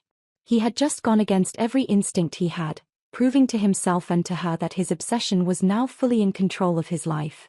You don't get to die, Ms. Dixon, Kwon said, staring straight ahead as the lights of the city rushed past. Not until I know what you're hiding. Zara is safe, but she is now trapped in an armored car with the very man who wants to destroy her, and he knows she has a secret worth killing for. Kwon saved her life, not out of heroism, but out of absolute, cold-blooded necessity, a terrifying realization for them both. The ride back to downtown Toronto was the longest, most terrifying 20 minutes of Zara's life. She was trapped in the spacious back seat of an armored black sedan with the man who had terrified her for a week, Kwon. The heavy glass, the soundproof doors, the thick scent of expensive leather, it all felt like a coffin.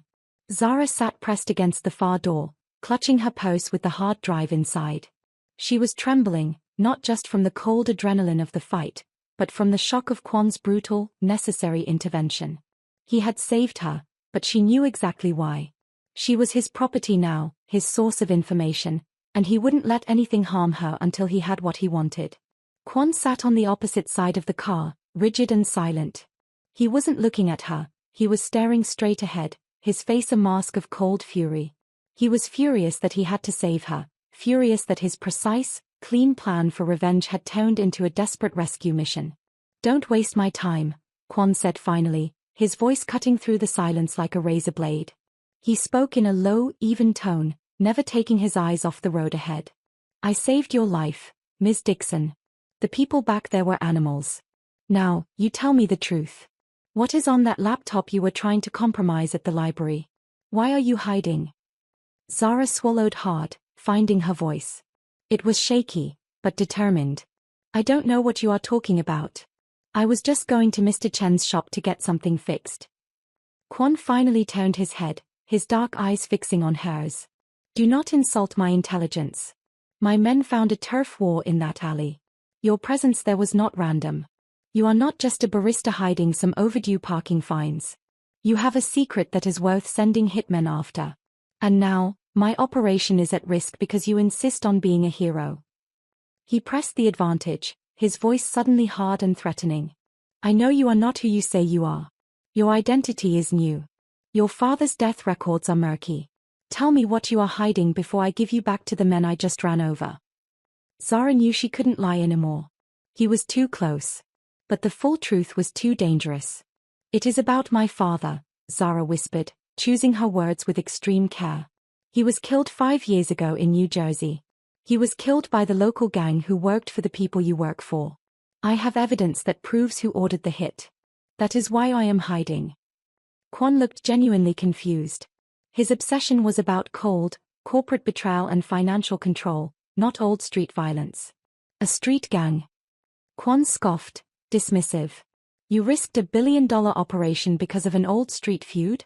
That is irrelevant. Tell me what evidence you have that affects my syndicate. It's a hard drive, Zara confessed, her voice barely audible. It proves the local gang was being paid by your syndicate, the corporate directors, to run illegal logistics. It proves the smuggling.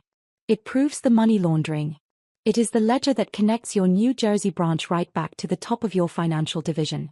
If I break the final code, the FBI will know who you are. Kwon stared at her, absorbing the reality. She was a threat, a real one, but still a cold, calculated financial threat, the kind he understood. He didn't see the depth of her terror yet. Just as Kwon was about to press her on the location of the hard drive, his private phone rang, a short, distinct tone. It was Marcus. Kwon answered immediately, his eyes never leaving Zara's face. Report. Marcus's voice, filtered through the speaker, was crisp and alarming. Boss, we cleaned the alley. The local Toronto thugs ran. The New Jersey crew is gone, but we found something that changes everything. One of the New Jersey men dropped his phone. It had a lock screen photo of a woman, a crude, personalized tribute. We ran the photo and the phone number through the dark web records. Marcus paused for dramatic emphasis, even over the phone. Boss, the man leading that New Jersey crew was not Dante. It was Omar. He's not just a gang leader. He's a psychopath. He was a low-level manager in Lincoln Dixon's warehouse. He was fired for stalking and harassment, specifically, targeting Ms. Dixon. He was obsessed with her.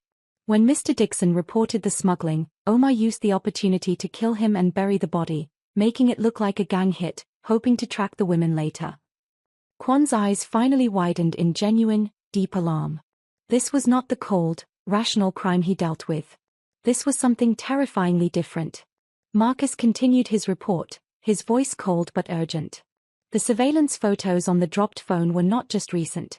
They were from years ago, outside Ms. Dixon's old New Jersey home.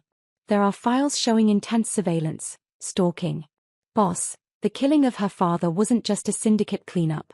It was a favor, a personal execution done by an obsessed criminal, Omar, to punish the family and force Ms. Dixon into hiding so he could find her later.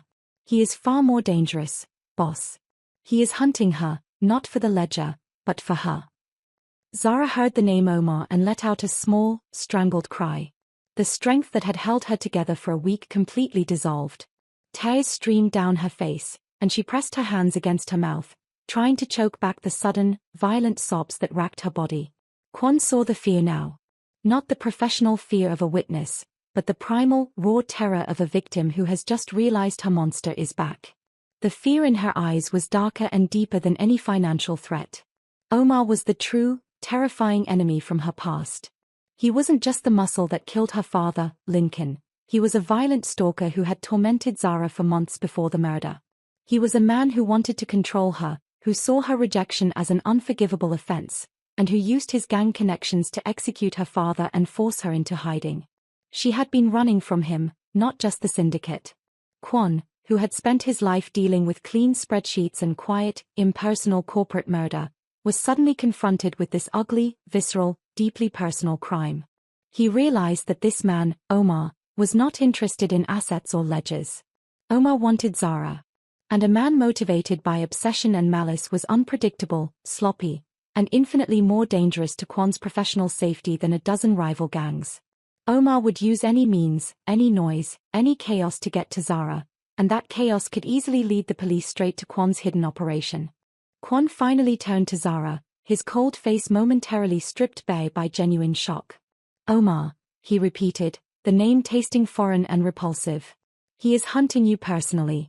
He found you because my man, Marcus, made noise with his inquiries. Zara couldn't speak.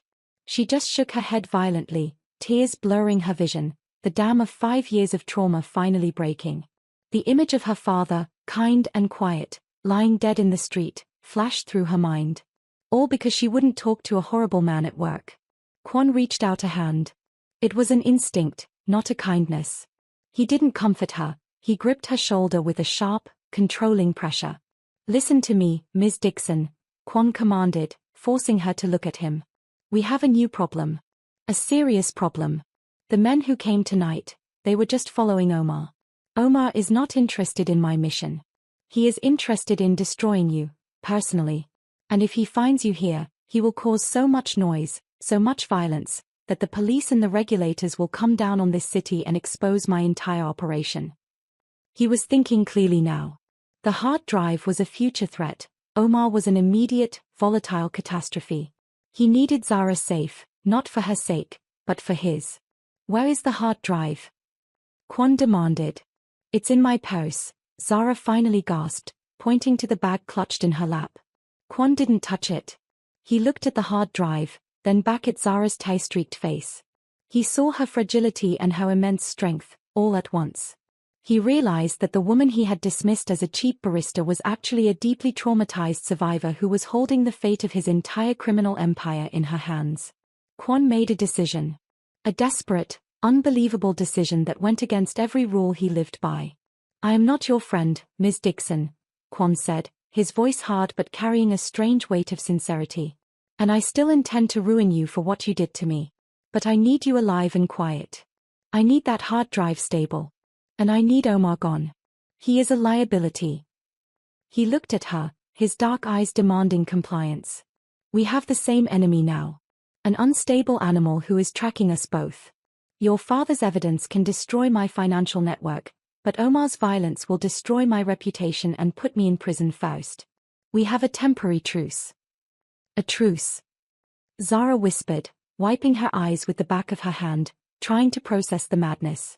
Yes, Kwan confirmed, his lips set in a thin, determined line. He led her into a large living area. I will not touch you or the hard drive. The only color came from a deep, emerald green silk sofa in the center of the room. My men, my money, Kwan ordered, to find Omar and eliminate his threat quietly. Hidden bar. In return, 2 fingers of amber everything you know about Omar's methods, and downed it in one smooth, practiced and you will stay exactly where I put you until to regain his composure.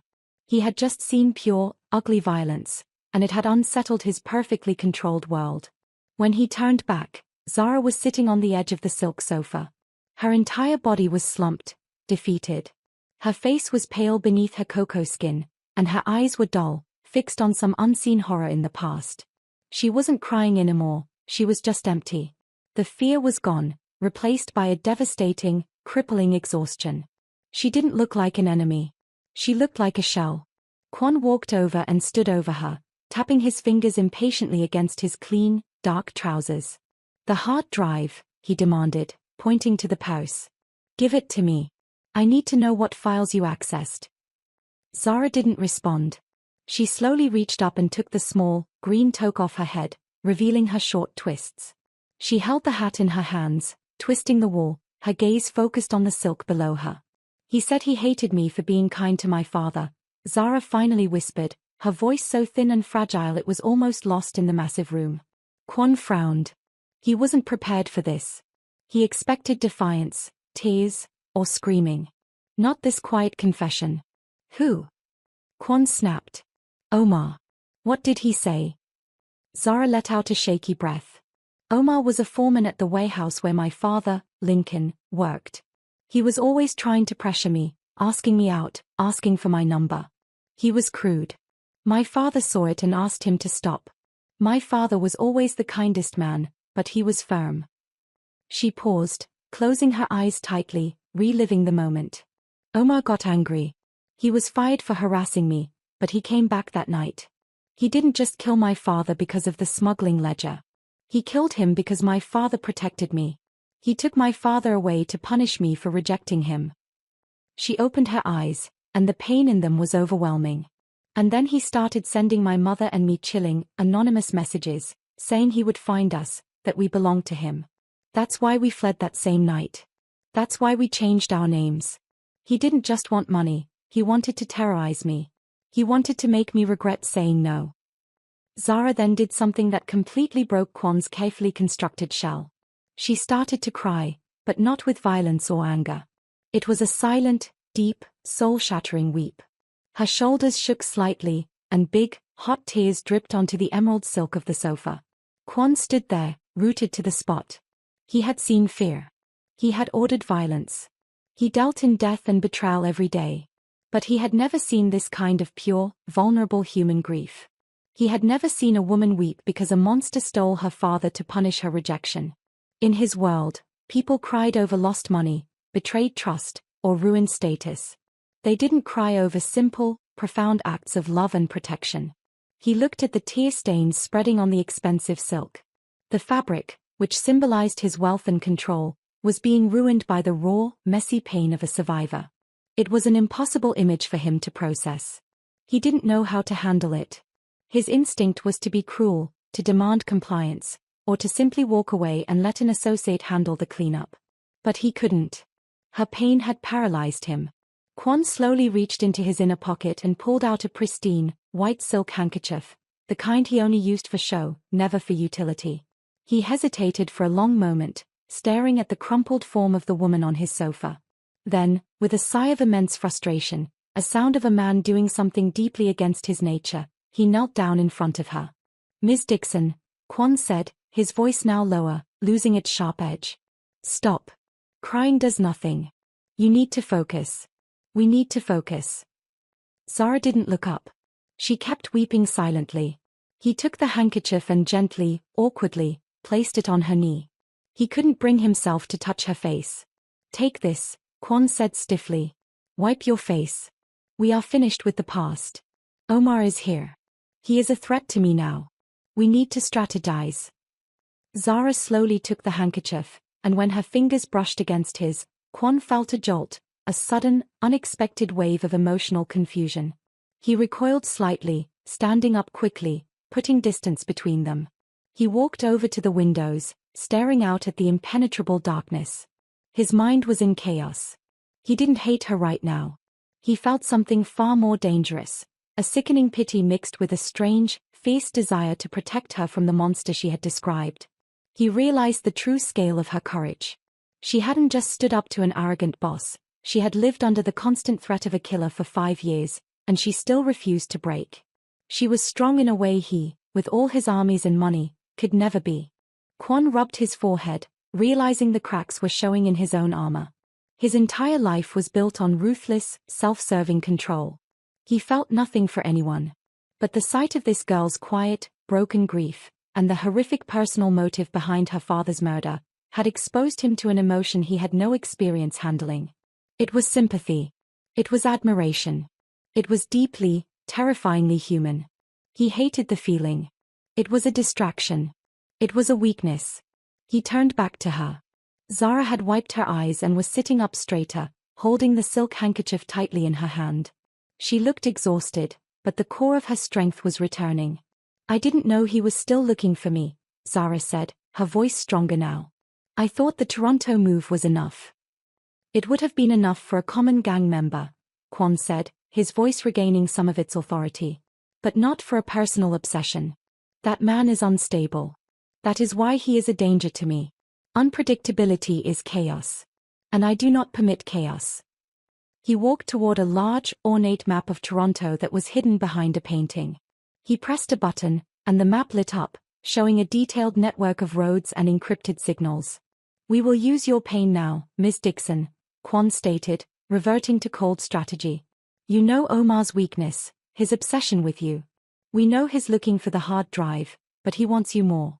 We will use Marcus to broadcast a specific signal, a breadcrumb that will look like a mistake in your old social media. We will lure him out. Zara looked at the map, then back at Kwon. The ruthless strategist was back, but she had seen the fleeting moment of humanity, the awkward handkerchief, the confused pity. Lure him out? To where?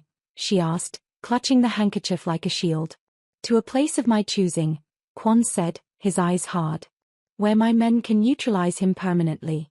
We will use you as bait, Ms. Dixon. But I will protect you. I need you alive to break that final file on the hard drive. I need to know what names are on that ledger before my enemies ruin me. He looked at her, and this time, the look was different. It wasn't hatred or contempt.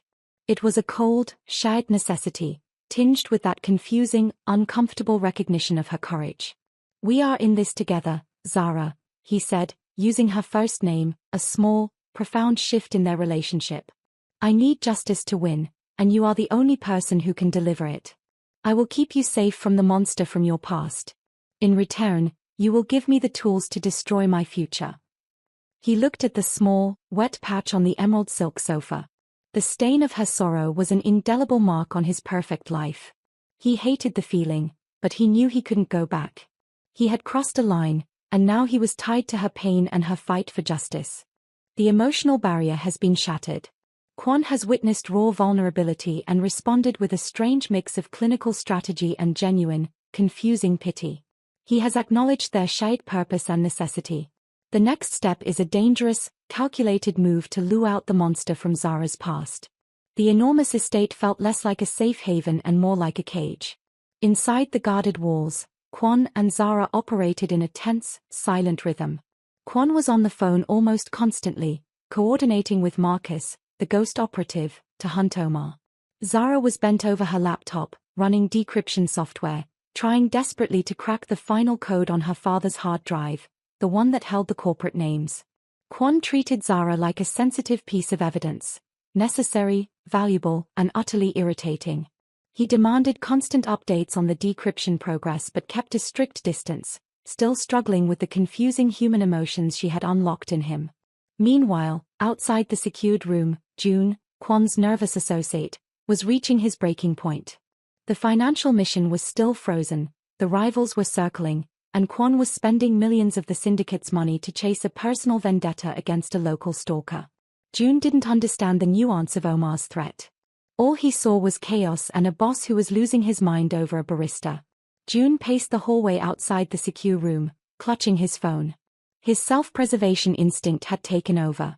He knew Minute Ho and Eun-ji, Kwon's jealous rival and scorned fiancé, were waiting for a chance to strike. He had to betray Kwon to save himself. June called Minute Ho, the manufacturing manager in Seoul who was hungry for Kwon's job. The boss is insane, June whispered into the phone, his voice shaking. He is not focusing on the transfer. He has the coffee girl, Zara Dixon, here in the secured house. He is protecting her. He is risking everything for a woman. Minute Ho's voice, coming back across the Pacific, was sharp and victorious. A woman? That is amateur. We already suspected a distraction. No, not a distraction, June insisted, taking the final, fatal step of betrayal. It's worse. He is hiding something. And the girl knows it. Boss is not just protecting her, he is terrified of her. I heard him on a coded line the other night, talking to his mother. June lowered his voice further. Boss has been pretending he is the rightful heir to the family's corporate honor, that he chose the dark path of finance to protect the syndicate. But that's a lie.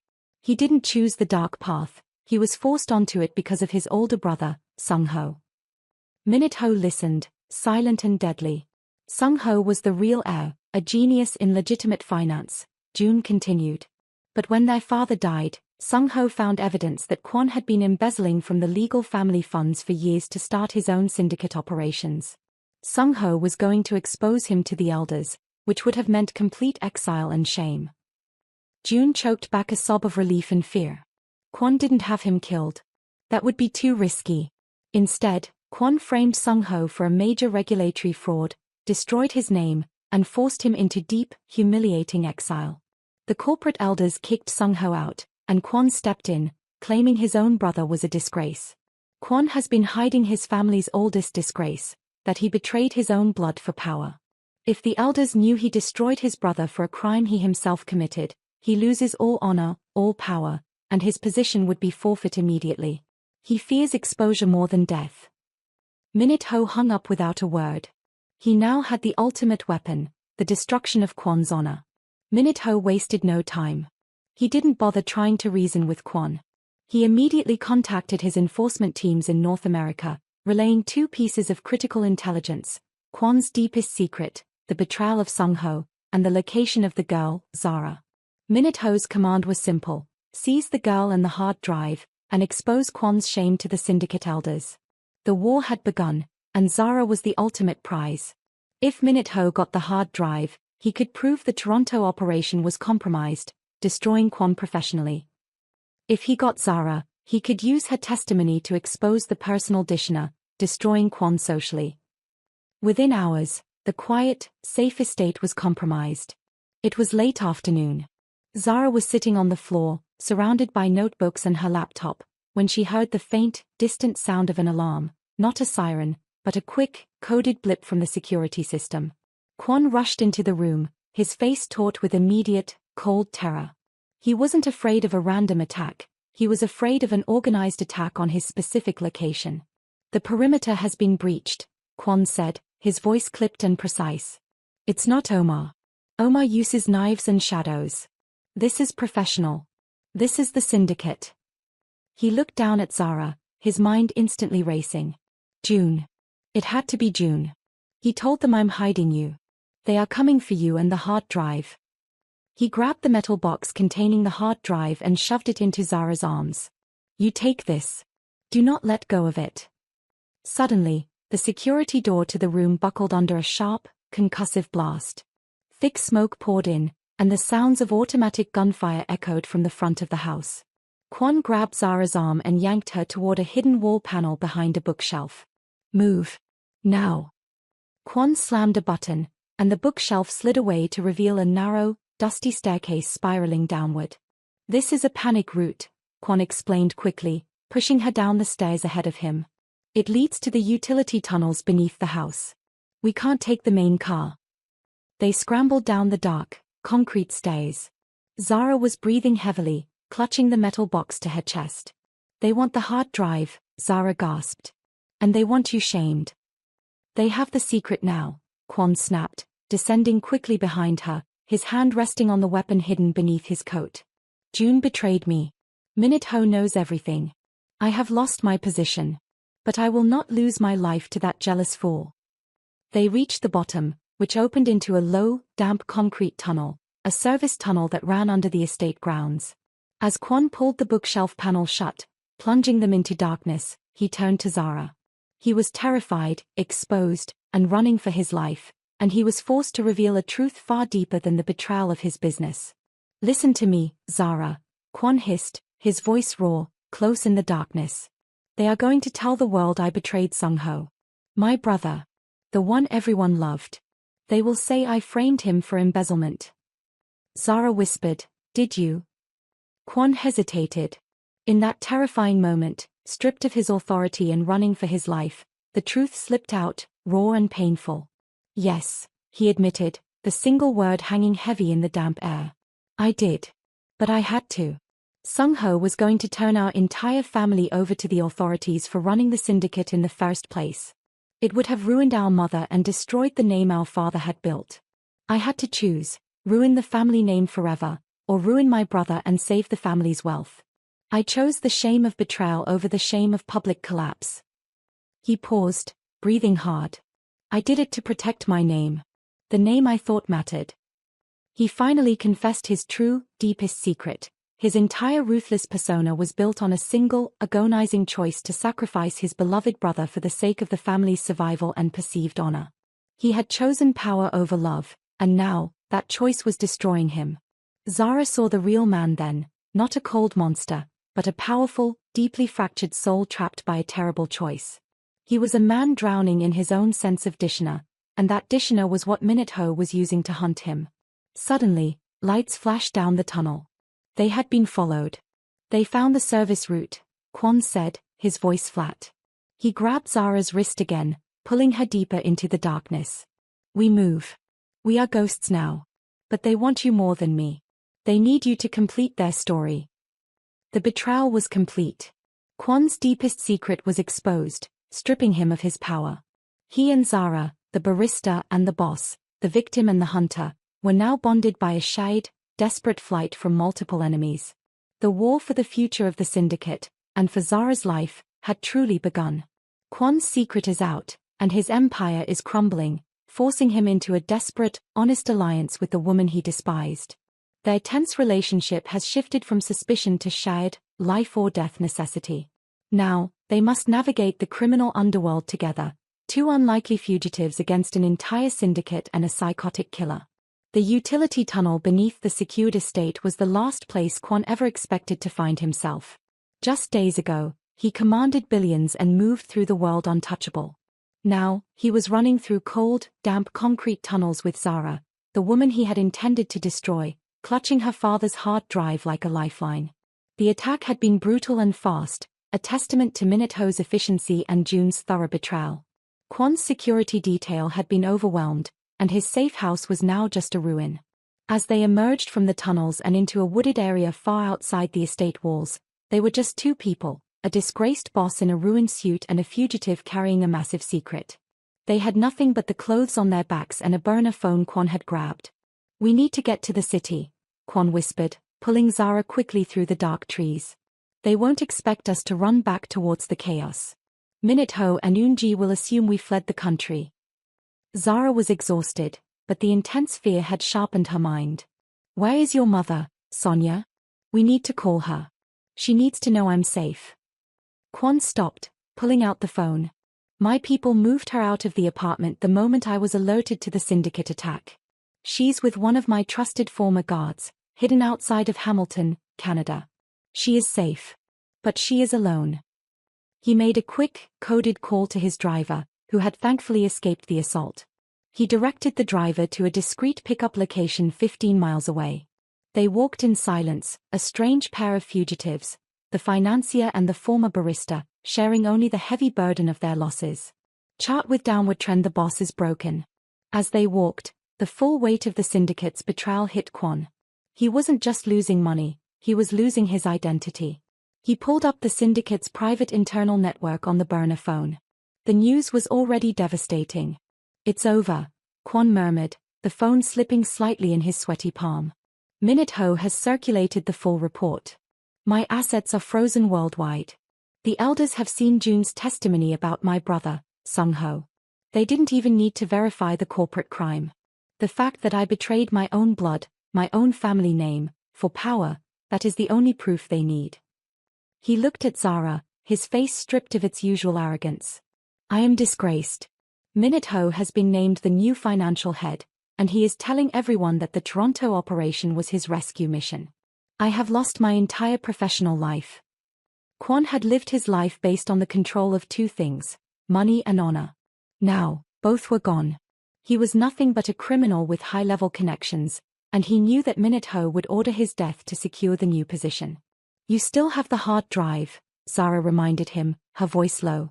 "You still have the chance to expose them all. And you still have your life," Kwon retorted, the coldness returning, a reflex to mask the pain of his loss. "But you cannot afford to feel safe yet. Minute-Ho might have my job, but your original monster is still out there." While the syndicate war raged, Omar, the psychotic killer from Zara's past, had been quietly tracking her. Marcus's brief inquiries had led Omar to the general area of the First Estate. When the massive attack happened, Omar didn't run. He watched. Omar was not a strategic financial genius like Kwon, he was an animal of instinct and obsession. He realized two things. 1. Kwon was desperate to protect Zara. 2. Kwon was now on the run, meaning the expensive security was gone. Omar didn't care about billions, he cared about possession. He saw the attack as the perfect opportunity. While the professionals fought each other, he could slip into the chaos and seize his prize. Kwon's phone buzzed with a message from Marcus, who had gone into deep cover but was still relaying vital, last-ditch information. "Omar is in the city," Kwon read aloud, his eyes scanning the details Marcus sent. "He didn't follow the main attack. He went straight to your old apartment. He is now tracking the movements of your mother's former neighbor. He knows Sonia is the next target. Zara gasped, her hand flying to her mouth. Mama. He thinks she knows where I am. He'll use her to lure me out. The full collapse of control hit Zara then. She had survived years of running and hiding. She had stood up to Kwon and fought her own battles. But now, her greatest protection, her mother's safety, was gone. Her controlled, secret life had finally exposed the person she loved most. She had nothing left to lose except her mother. I have to call the police, Zara whispered frantically. No. Kwon hissed, grabbing her arm. If you call the police, Minute-ho will know where you are within the hour. You and Sonia will be exposed, and Minute-ho will get the hard drive. We have to beat Omar to her. Their driver finally arrived, a nervous, middle-aged man named Sam who looked terrified to be in Kwon's service. Kwon barked orders. We are going to Hamilton. The fastest route. Do not stop for anything. As they sped towards Hamilton, Kwon started working the phone, trying to reach the trusted guard who was hiding Sonia. The call wouldn't go through. They've gone dark, Kwon said, his jaw rigid. Omar is probably already there. He is faster than the police, and he is driven by pure madness. In the back seat, Zara opened the metal box. She looked at the hard drive. I can't break the final encryption, Zara said, her voice shaking with adrenaline and fear. It's too complex. My software is too slow. I need a mainframe. Kwon looked at her, his face dark with realization. He had lost everything, but he still had his professional knowledge. I know a place, Kwon said, his eyes hard and strategic. A high-security data center near Hamilton. It was a dark site for the syndicate's offshore processing, a hidden fortress. It has the computing power you need. And it's the one place Minute-ho won't look, because he doesn't know it exists. Their objective was clear. They had to race against Omar, get to the dark site, break the final code on the hard drive, and use the information to expose the entire syndicate, and Minute-ho, before Omar could hurt Sonia. If you can get me 20 minutes on that mainframe, Zara said, looking Kwon straight in the eye, all fear gone, replaced by a desperate purpose, I can break the code. I can name them all.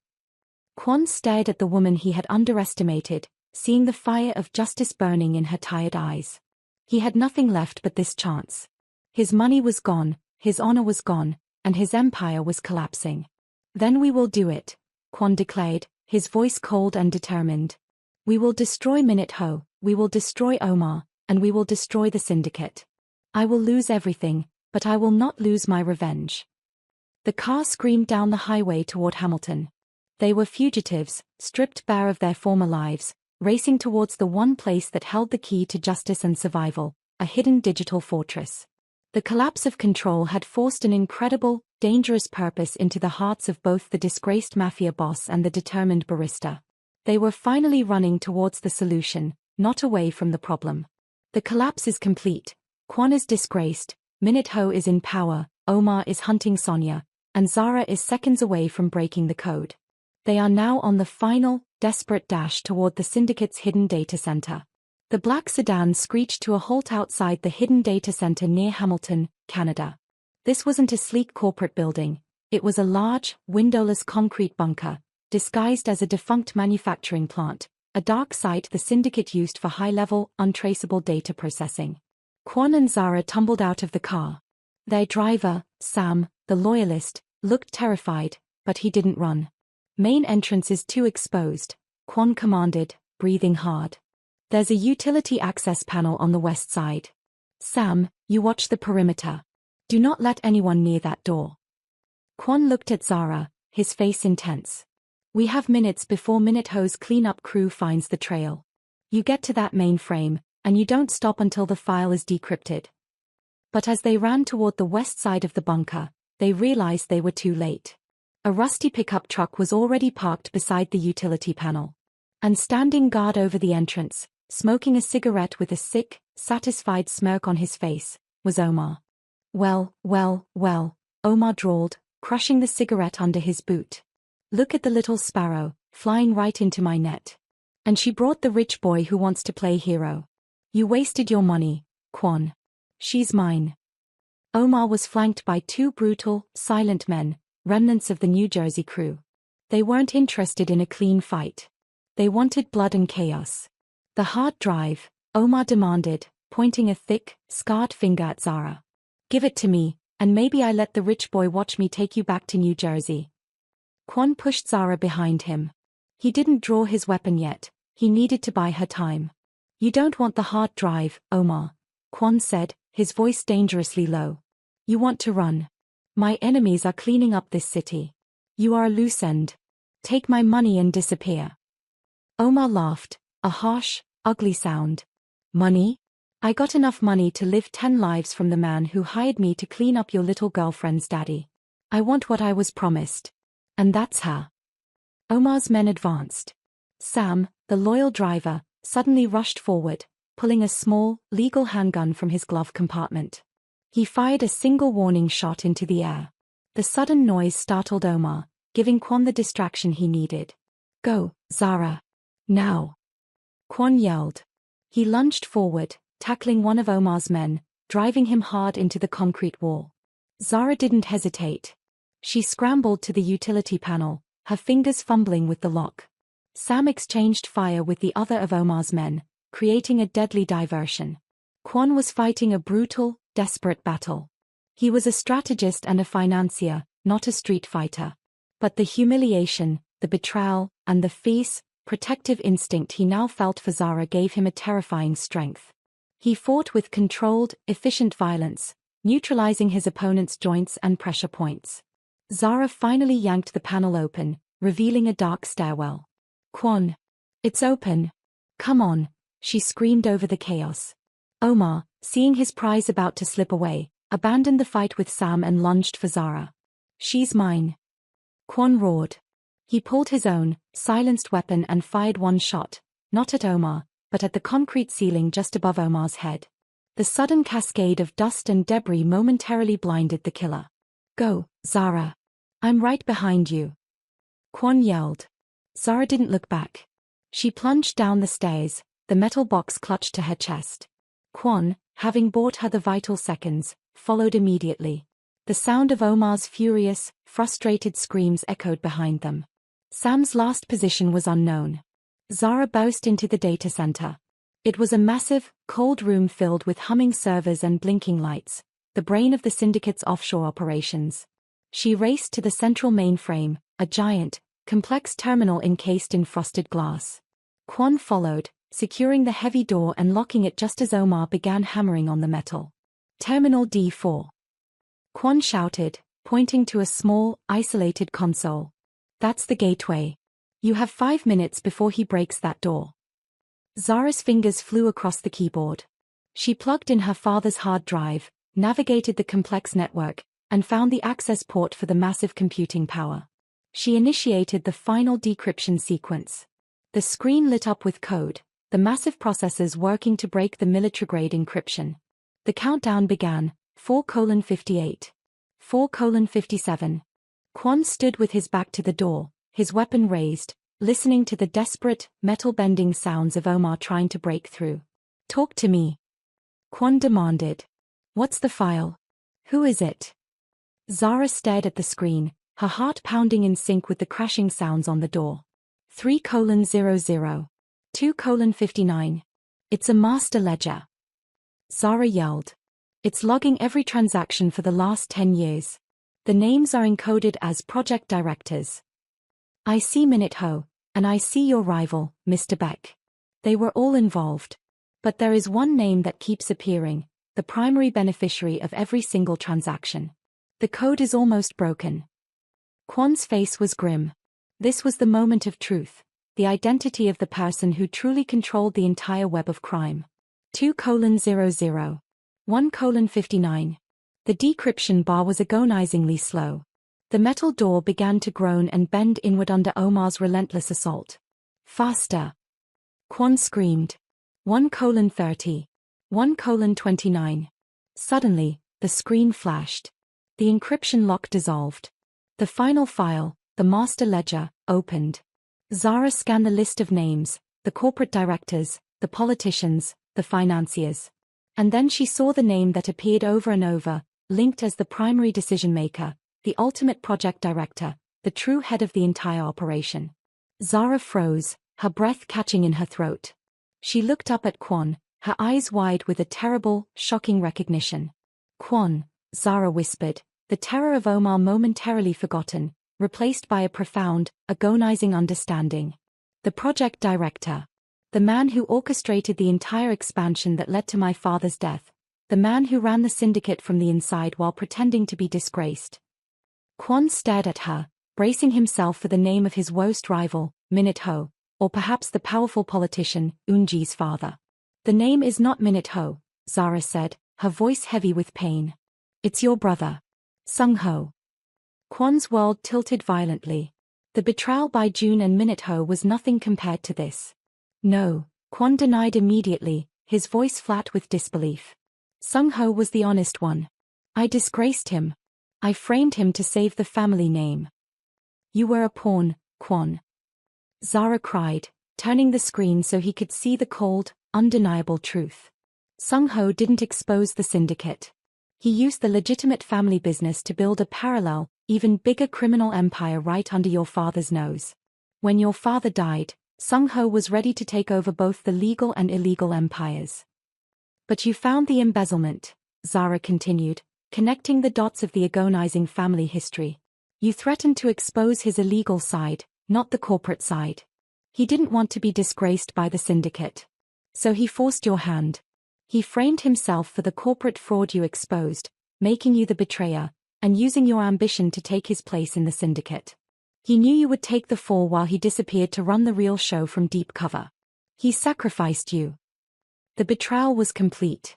Kwon hadn't chosen to betray his brother, he had been manipulated into it. His entire life of cold, brutal power was based on a lie orchestrated by the man he thought he was protecting. Sung Ho was the true monster, the mastermind who used everyone, including Omar, who was paid to kill Zara's father during the expansion, to consolidate his power and ensure his brother, Kwon, was the perfect scapegoat. The door behind Kwon burst inward with a sickening shriek of tearing metal. Omar stood there, panting, wild-eyed, and holding a heavy metal pipe. No more games, you rich pig. Omar screamed, lunging for Zara. Kwon didn't hesitate. The shock of his brother's betrayal galvanized his mind. He was finished with saving face, finished with power games. He raised his weapon and fired a precise, controlled shot at Omar's exposed knee, dropping the killer instantly. It's over, Omar, Kwon said, his voice cold and final. You took a contract from a dead man. He turned back to Zara. The countdown was now truly over. Send it all, Kwon commanded. The master ledger, the coded communications, everything. Use the mainframe's encrypted line. Send it to every major regulatory body in the world. Zara nodded, her fingers flying across the keyboard one last time. She attached the entire decrypted file, adding a detailed explanation of the corporate structure and the names of the syndicate elders. She hit the final key. Within seconds, the most powerful criminal organization in Asia, controlled by the supposedly disgraced Sung Ho and his syndicate partners, was exposed to the world. Kwon's entire life was over. But so was the syndicate. An hour later, Kwon and Zara were sitting in the data center, the silence now broken only by the hum of the cooling fans. The police and regulators would be here soon. Kwon had used the final moments to send an anonymous tip, ensuring the integrity of the data. You have your justice, Kwon said, his voice flat. He was staring at the floor, the weight of his brother's ultimate betrayal a crushing burden. My life is finished.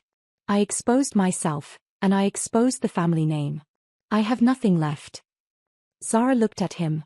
She saw the proud, cold man who had hurt her, but she also saw the man who had risked everything, including his shame, to save her life and help her achieve justice.